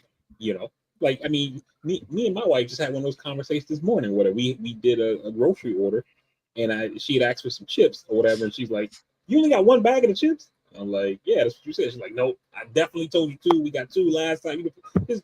So I'm sure that kind of shit happens in relationships all the time. So I have to shoot her a little bit. It was the way she said it though. She was like, yeah, my nigga likes fried chicken. Right, exactly. Nah, but I mean, clearly she's not racist, right? I mean, right? It's not anymore. Right? You can't be racist when somebody got $700,000 that you sleep with. 700 million, 500 million. I'm sorry, 700 million. Sorry, I don't know where I stopped at, but yeah, it was just, but it did have that like, ooh, like if they weren't married, like if this was just her and she was just sitting across from a black man and she was like, and they were like, hey, if I had to ask you to guess what his favorite meal is, what would you say? she just like, oh, that's easy. Fried chicken. They all like fried watermelon. Bitch, right. Are you serious? I would say cottage cheese with raisins. How about that one? They all love fried chicken. Yeah, of course he loves fried chicken. Oh well, you like your tacos like with fried chicken. I like fried chicken too, but yeah, like, but they've been killing. I get it that it's a stereotype, but I do like fried chicken and watermelon. I love watermelon. I eat watermelon every single day. Like if I go to the store, I gotta buy. I'm gonna have to go in, get the fried chicken, put it in the car, go back inside and buy the water. So it's gonna fit the stereotype, But I EJ, like both of those things. yeah, I like them, and I like them together. EJ, you you've been you've played football Mhm. at some high levels, and so wh- do you see anything in all these fights that we're seeing in camp lately? Like, is there nothing to see here, or are these like, did we just not have the vision of this in the past? Like, was this a thing, or are things getting crazy? Nah, it's we didn't have the access to it. I'm 100% certain that that happened probably more often and probably worse. Um, because and that's why I'm not a fan of the joint practices.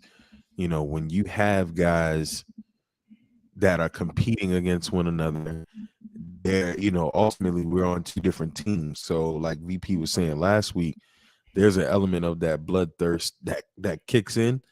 And then, because these guys are in the league, okay, someone reminds them, hey, don't get hurt. That's $1 million. Then sense comes back to you.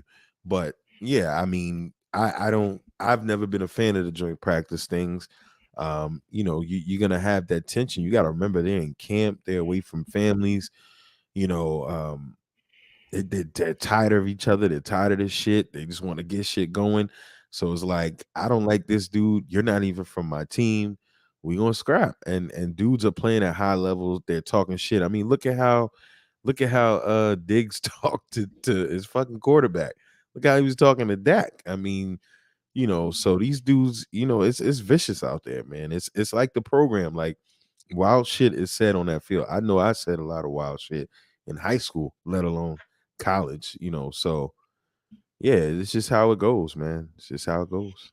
Yeah, I I agree that it's an access thing. We with because I mean the media's always been there, right?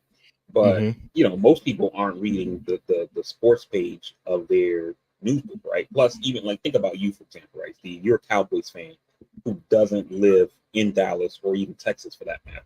So even if you read your sports page, you're not seeing any news about what happened at today's Cowboys practices.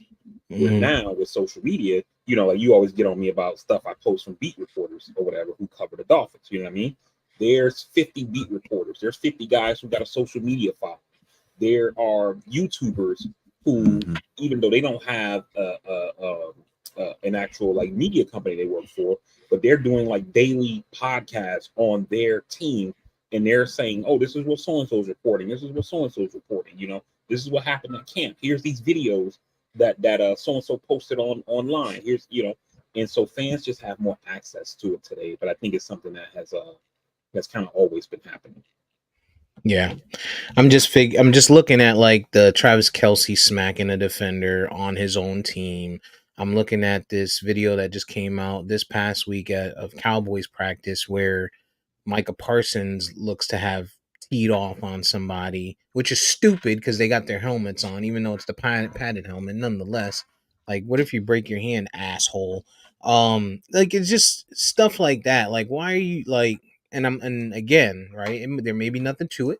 It might have been like this before, but and I know you guys are on two sides of the ball, offense and defense, but nonetheless, it's one team, and you guys are fighting for the same thing. And just seeing And not so really so though. much. They're not really fighting for the same thing all the time. And the point I mean by that is, right, Micah Parsons good. You might have a dude who's on the bubble on the offensive side who's like, oh, on this running play, oh, here comes Micah Parsons. I'm gonna put a block on his ass to show the coaches I want to be on Oh, this team. And then Micah's like, dude, we're fucking practice though. What the fuck? You know what I'm right. saying? You didn't see this big ass number 11 on my jersey? So like that, I feel like stuff like that happens too. And even in the Kelsey situation, like sometimes these vets kind of feel like, yo, man, hey, young fella, like, calm the fuck down, and then next thing you know, some shit pops off because you got one guy who's like, I'm in a contract year in Micah, or a guy like Kelsey who's like, yo, don't hurt my $20 million ass, and in this rookie who's trying to make the team. Yeah. Yeah, that's true. That's true. Um anything else been going on? You guys been watching anything? This writer strike seems to, like, I'm not seeing new shit pop up at all. Yeah, it's man, the writer's strike. It's I watch like I'm watching Big Brother right now, one of my reality shows. But the commercials just came off for the new season of Survivor. Survivor usually starts like in September, and in the commercial, they doing a little promo, and then towards the end they tell you you're gonna have hour and a half episodes all season long, and I was like, writer strike. It's like we don't got no new content. We're gonna give you longer versions of this reality show. So, you know, Oh yeah, yeah. Reality shows. This is the time to come out with one for real. This is where they said last time when they went on strike. That's where all those reality shows popped up and people got on. I was listening to because I listen to Fantasy Football Network on Sirius, and there was a actor on there, and I forget his name, but they got into the conversation, and I didn't realize how bad it is for these guys. So what he was saying is, with this strike, it's for the writers and the actors because he's on Netflix, right? So he's got a Netflix show. When the Netflix show that he signed, they basically captured his likeness, right?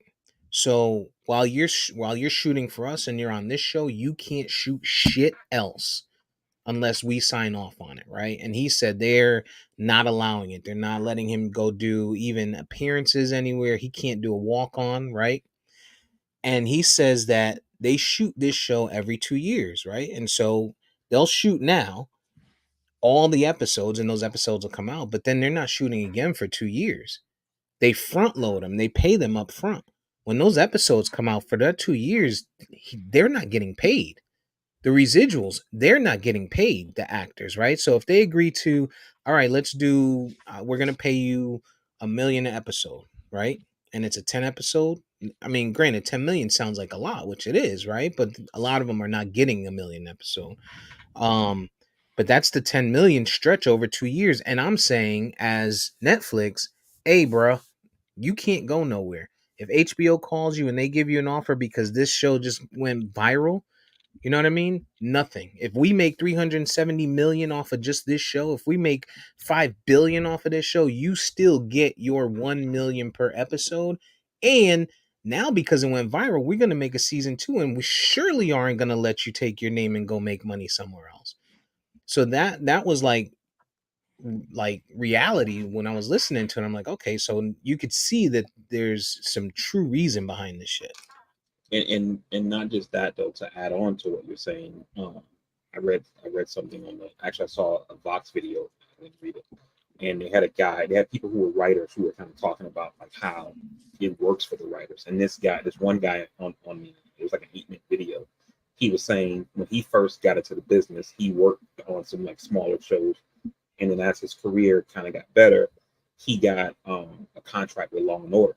And he was like, he remembers when they were doing the contract with him, they told him it was for 15,000. He was like, yeah, I don't think I can live in fucking New York for $15,000 a year. And they were like, no, it's 15,000 an episode or whatever. He was like, Oh, oh, okay. I'm okay. about to say 15 a year, nigga. So he was like, he did that, but then you also get the residuals. So then when Law and Order gets picked up and it goes into syndication, you know, an episode airs that he helped write, and he gets a check in the mail for $500 or something like that. You know what I mean?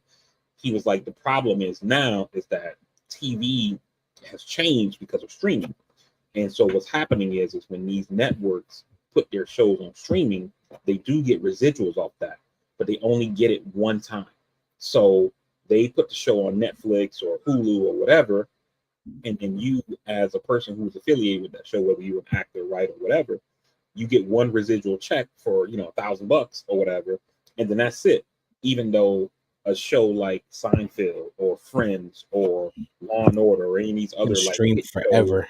stream forever, have millions, tens of millions of views, and you just get one check off of it. And this is part of what they're fighting for, is to say that we need to see more of that streaming money, because it's not fair to us that these shows are being viewed this much and we don't get a taste of that at all. Yep.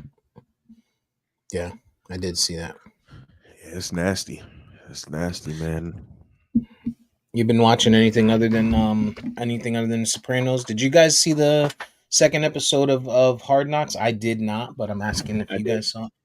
Yes. I watched most of it. I gotta finish it off. But I mean, it's kind of been funny for me because they've had the One Jets Drive films, and so some of it kind of overlaps, but the production of Hard Knocks is just that much better and Yeah. more dramatic. But a lot of the stuff that they play, and I was gonna say to Vari's point of the YouTubers, the Jets YouTubers have really been.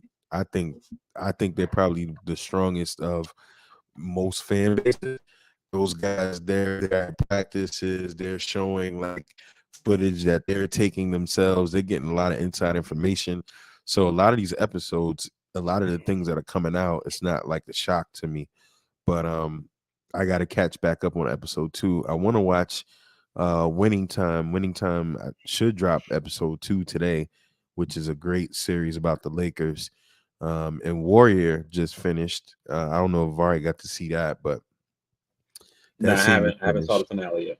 Yeah, that finished, and I don't know where they're gonna go with that if they do anything ever again with it. They left some doors open for it.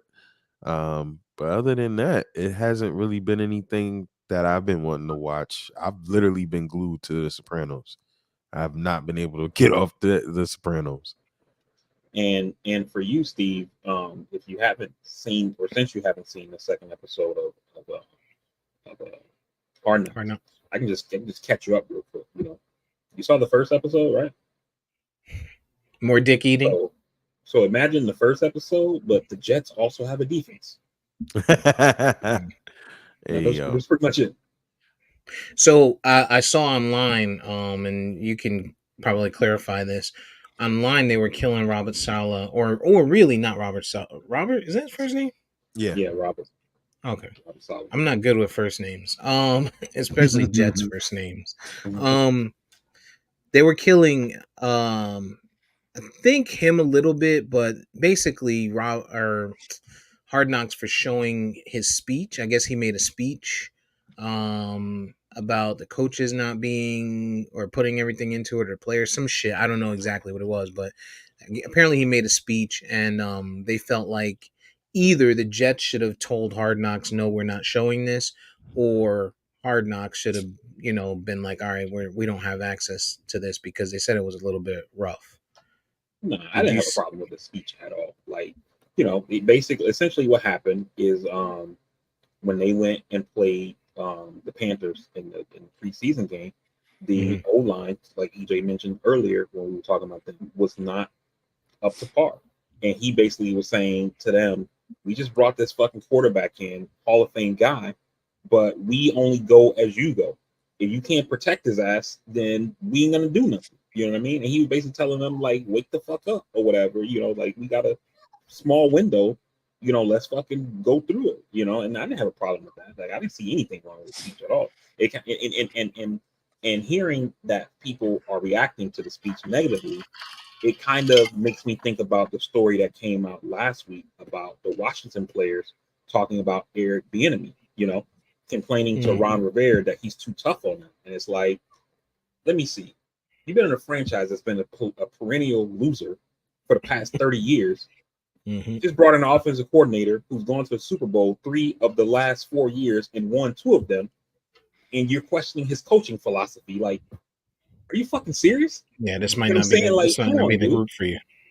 Yeah, like, so I didn't have a problem with it at all. And part of that may just be the fact that, I was in the military. I'm used to, tough love and kind of, putting your foot in somebody's ass to get a level of performance that you're looking for or whatever. But, I didn't see anything wrong with what Robert Saleh said to those players on parties.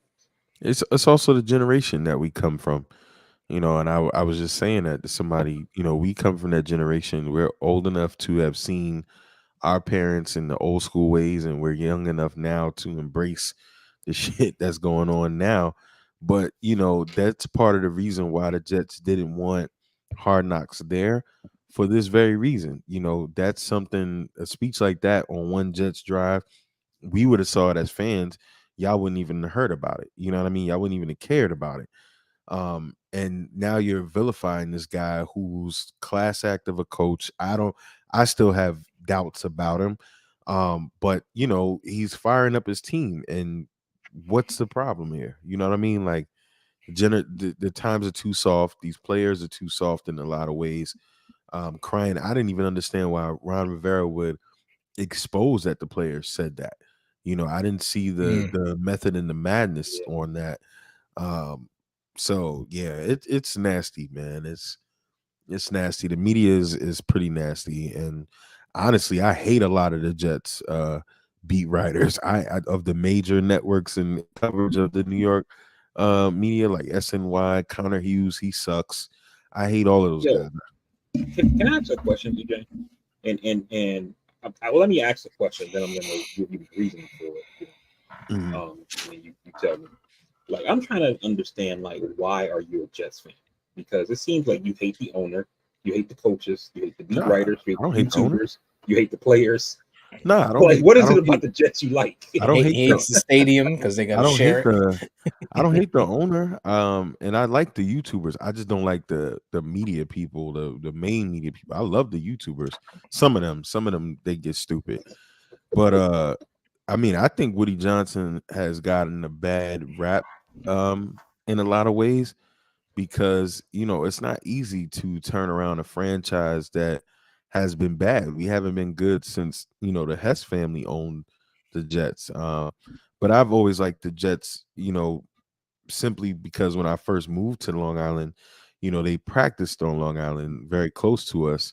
And I think the Giants, most people that are Giants fans, especially our age, they you know, they were young when the Giants were good. Their parents were probably immigrants. So when you're an immigrant and you come to this country, you're gonna like the winning team, right? You don't really know anything. You're gonna like the winning team in New York. So I think a lot of people are Giants fans by default. And then they had that run in the 2000s. So a lot of Giants fans that I know aren't really good football fans. They don't really know football. There's a handful of them that do, but Like there's not Patriots a lot of fans. them. Yeah, they kind of like Patriots fans to me. So I Cowboy don't fan. shit on the Giants fans, but you know I just feel like the Jets is just a better and loyal fan base, and I just like the Jets, but I don't hate the owner. I think the owner, just like the Knicks owner, gets too much criticism from New York fans because you know, the Knicks ownership as well. Like they're a rich franchise every year. You know, he's just made some bad decisions from people that should have been good, like Isaiah Thomas and Phil Jackson. No one would think that those guys didn't know what they were going to be doing with all of the basketball knowledge they have. So I don't know. I think with the Jets, we've had a good run in the 2000s with Rex, and then you know some decisions needed to be made. We hire Adam Gase because Peyton Manning says, "Oh, he's going to be a great hire." You know, in hindsight, who would really think that Peyton Manning, this guy that's been this Hall of Fame quarterback, who would know that he would be that wrong about a head coach? You know, so I don't know. Also, I mean, but this is part of the problem with your organization, right? Because let's say they talk to Peyton Manning, he says, "Oh, he's a great coach," and blah blah blah, right? It's not like they hired Adam Gase. They pulled his name out of a hat. I mean, he had a history in Miami, so it's not like you didn't know this guy was shitty. You know what I'm saying? So Yeah, and like we always say, those are the owners. Those rich, smart people that's supposed to be smart doing dumb shit, right? So they look at Adam Gase like, oh, he failed in Miami, but we can make it better here. When just overall the guy's just a shitty coach, and you should have just listened, right? right. I mean, So at least with Jerry can say, okay, McCarthy won a Super Bowl. Let's bring in that kind of coach. You know, what I mean, it makes sense logically, right? Even though, like, Steve is not a McCarthy fan, etc. Right? But at least you got an argument on why this is a good decision. But the Adam Gase absolutely. thing, I don't understand what was behind that decision. Trust me, I'm with you. I'm with you 100%. And I mean, again, you know, they messed that one up. But again, I think what they've done this year, and also here's the other thing: they hired general managers that you thought were competent. You had John Idzik, who had something to do with the Seahawks success.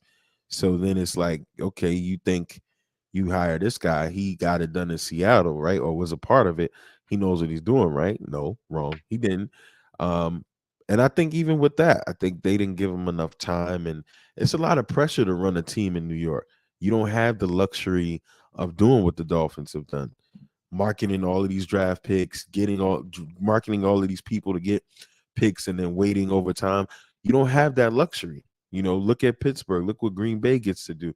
In New York, motherfuckers want results right now, and it ain't like you could just beat everybody when you want to. So it's tough. It's tough. That's why the smartest owners are their own GM.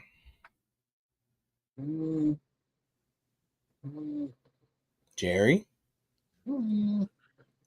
Cowboys always draft great. Cowboys draft amazing. I mean, there's the GM piece to it is great. It's just the controlling piece. You're right. I'll take that back. They draft well. You can't deny that. They draft well. They pick up good. But he has to let the coaches do their job. That's the thing. Yeah, let the coaches coach. And he buys good groceries, and then when the chef starts cooking, he's in there like, "Yo, I think that's done." The chef's like, "Yo, let me handle this." Right. I think he stuck to Garrett too long. You know what I mean? Like he was loyal to Garrett way too long.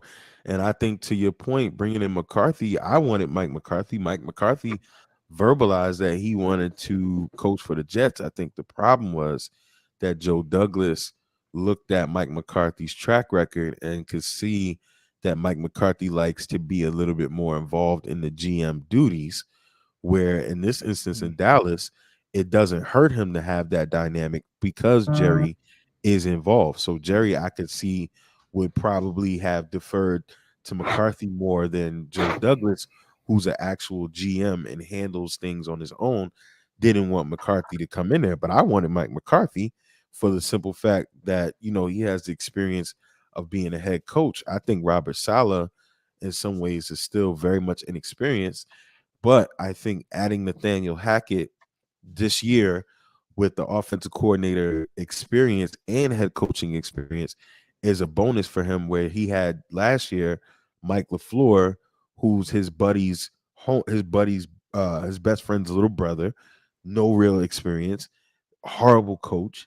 And so we were in situations that we shouldn't have been, simply because this guy shouldn't have had a job. So I think this year Woody did a good job in, giving Joe the power. And Joe Douglas is really the one that calls the shots. I think bringing in Nathaniel Hackett was the best move. Going all in to go get Aaron Rodgers was one of the better moves, because quarterback-wise, we threw this kid into the fire and it didn't pan out. Plus, he had a rookie offensive coordinator.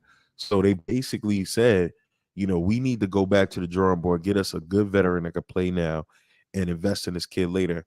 And maybe this might be the time they turn things around. I don't know. Yeah, we'll see, man. But football is closer than we think, and it seems like it's going to be the only thing on TV to watch for the foreseeable future, because ain't shit new coming. Shows ain't coming back. I'm glad I'm behind on all the shows that you guys said that I need to watch. So now I'll play catch up in this fall. Anything else that we didn't talk about? Kiki Palmer's whole ass broke up with her man, but then they got back together, so nothing to see there. Yeah, he's a savage. He's a wild boy. That's crazy. That's it. It's 200th episode, man. 200th episode, which is what? You said who? Yeah, you're gonna take his. You took his flair. That was gonna be part of his outro. No, not that. But 200 episodes. So instead of doing my, political moments, off the top of the head like I normally do, I actually wrote something up. Was ready to go. And then Steve just cut it out the show. I mean, I actually tried to lead into the political moment when I talked about Joe Budden not caring about us, but you guys just glossed over that. I mean, yeah. Yeah. Joe Budden, president of the United States of America. We'd be fucked. I tried to lead into that, but you guys glossed over it. But I mean, we still have some time for the Politominute. Let me just hit a couple topics real quick. It's probably some important stuff since ain't shit been going on with the government, except for Trump getting indicted. The first thing I got on my list is the devastation happening in Hawaii with the Maui wildfires. At least 114 people have been confirmed dead, and officials say that an estimate 1,000 more could still be accounted for. Initially, the number of people believed missing was pegged at more than 2,000, but since they've restored cell phone service, they've been able to get in contact. Families have been able to get in contact with people through either text message or social media, and they've been able to confirm that more people are still alive. It's just they couldn't find them at the time. Identifying victims has also been a problem. Of the scores killed, only 9 victims were identified as of Thursday, Maui County officials said. To help speed up identification, the FBI has announced on Friday that they're opening a site where people could provide DNA samples. That way they could help them match to remains that they found to try to identify people sooner. FEMA Administrator Deanne Criswell said that more than 600 federal personnel are deployed to Maui.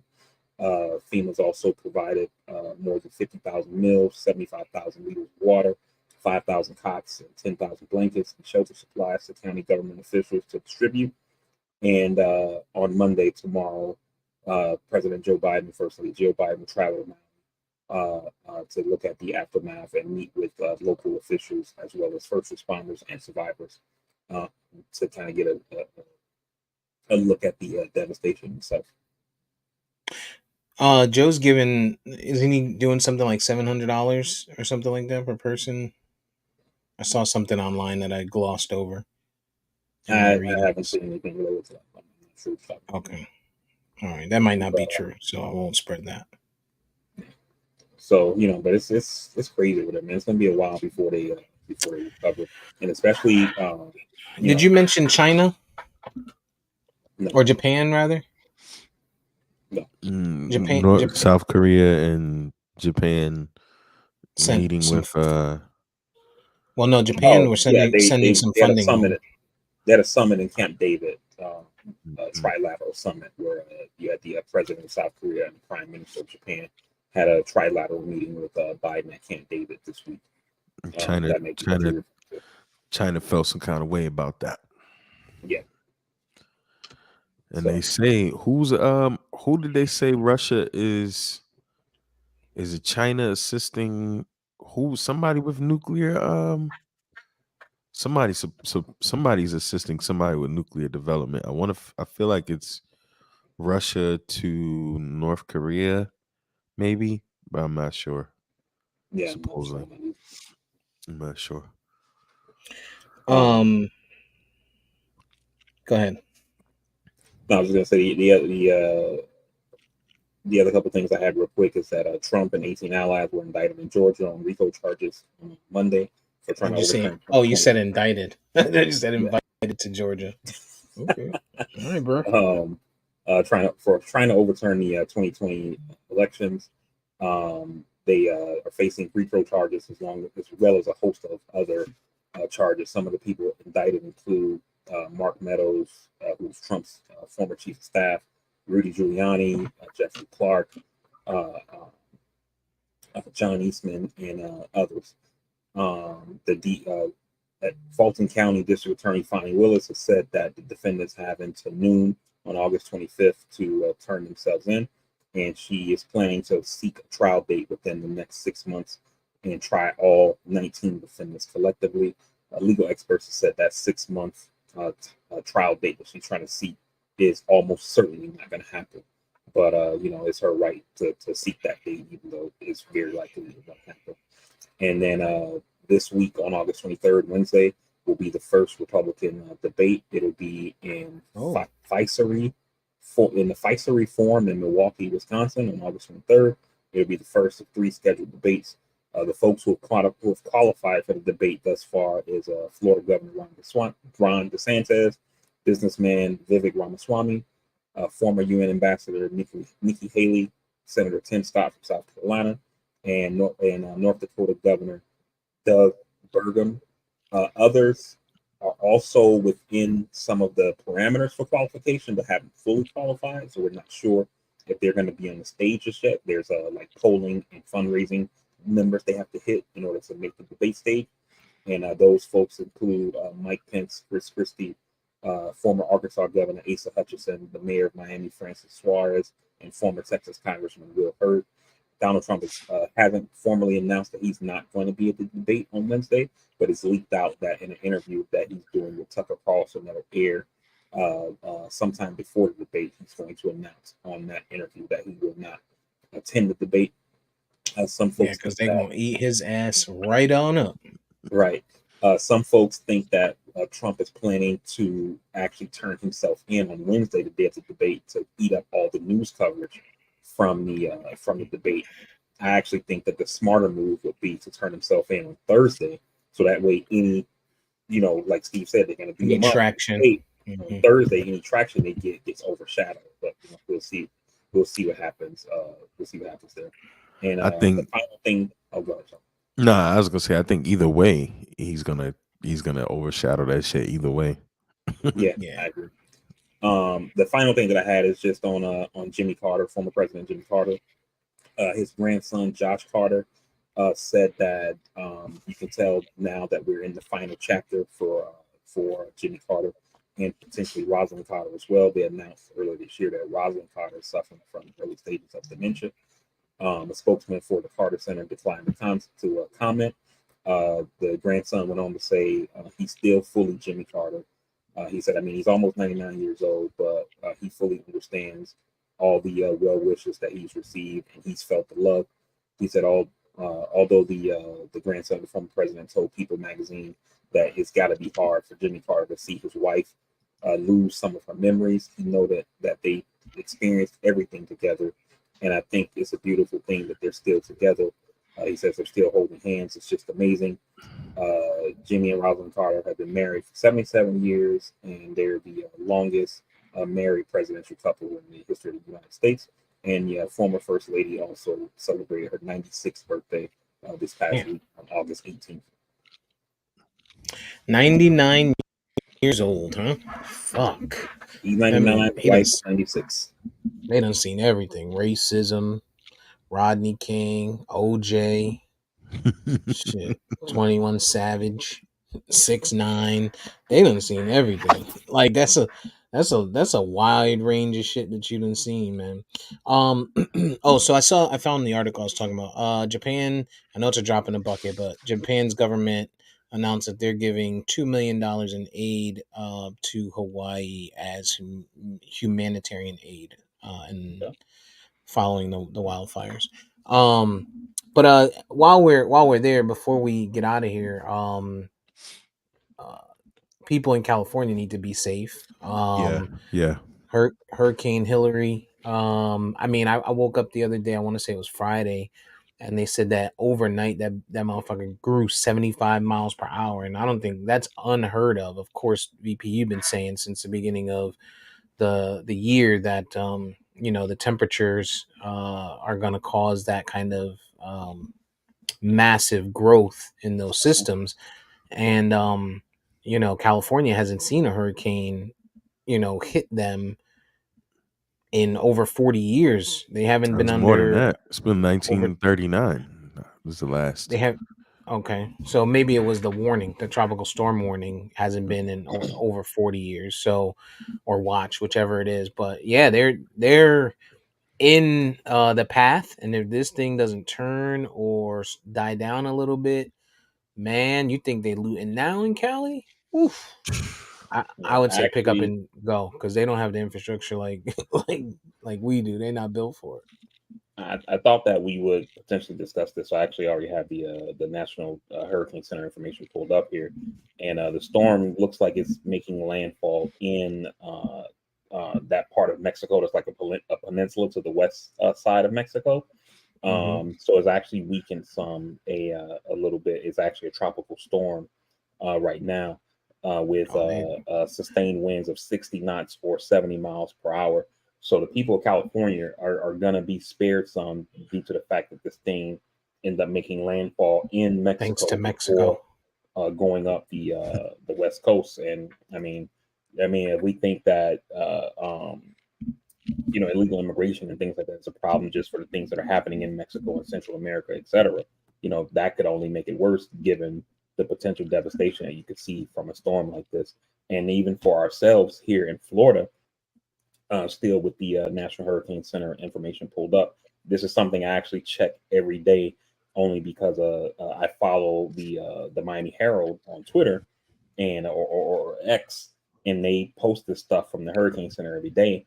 We actually have 5 storms right now that are in the Atlantic Ocean. One of them is to the west of Florida. It kind of formed at the south of Florida. That's going to just bring some rain to South Florida. It looks like Texas and Mexico. If this thing fully develops, at this point, it's just like some unorganized systems. There's another storm that's like at the north part of South America, and it's going to make a big hook up. And depending on the path it takes when it hooks northward, it's going to go right over Haiti and Dominican Republic. And then tropical storm number 6 or tropical depression number 6 has formed out in the mid-Atlantic. And also there's another named storm. It actually wasn't named yesterday, but now looking just now, it's now a named storm. Emily is off the west coast, or almost in the mid-Atlantic, off the west coast of Africa. And then there's another storm right behind that one. So, it's them storms from Africa. This heat, man. When people say climate change, this is what we mean when we talk about, or not just we, but like what the scientists talk about when they talk about climate change. It's not about the temperature just being warm.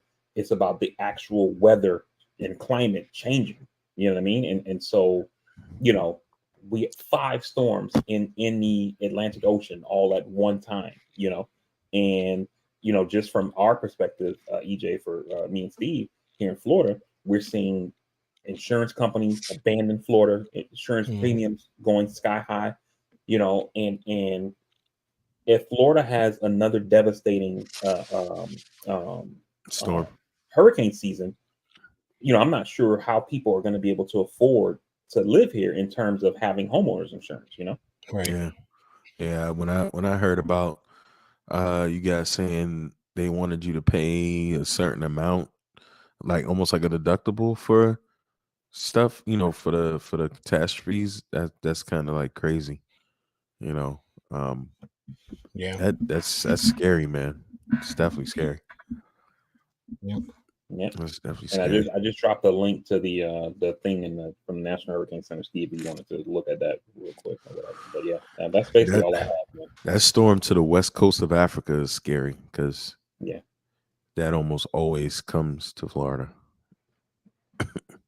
That's crazy. Yeah, no doubt. It's either by boat or by storm.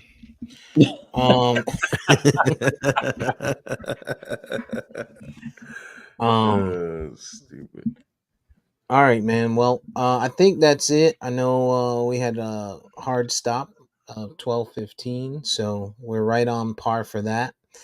So with that, episode 200, that means we have dedicated over 400 hours of our time to bringing content and foolery, whether you like it or not. We appreciate you listening, liking, disliking, hating. We take it all. And hopefully from here, there's some continued growth. So shout out to you guys. 200 of these things, actually more than 200, because we had the ones that we deleted. There was a few of those that didn't quite make the cut, but 200 published episodes in, and hopefully here's to more, and we keep killing it. Yes, sir. So hey, I will give it to VP. Yeah, hey, like just to piggyback on what Steve said, man. 200 episodes of posting content here on various platforms. We definitely appreciate the folks that have been rocking with us from the beginning, the folks that are joined at whatever part of the journey. We definitely appreciate all of you guys, the people who comment, the people who listen live, the people who vibe on social media, things like that. We definitely appreciate all the love and support. Man, shout out to Steve and EJ for letting me join this thing and give my thoughts on whatever we're talking about. So it's definitely been enjoyable doing this with you guys. And as always, man, like we say, send that text message, reach out, make that phone call. Tomorrow's not promised to nobody, like Steve mentioned earlier. EJ mentioned about his homie surviving a serious medical issue and them celebrating that yesterday. So definitely, reach out to your people and let them know you're thinking about them. With that being said, man, we definitely, again, love you guys for rocking with us. You can find the podcast on all podcasting platforms by searching Catsworthy.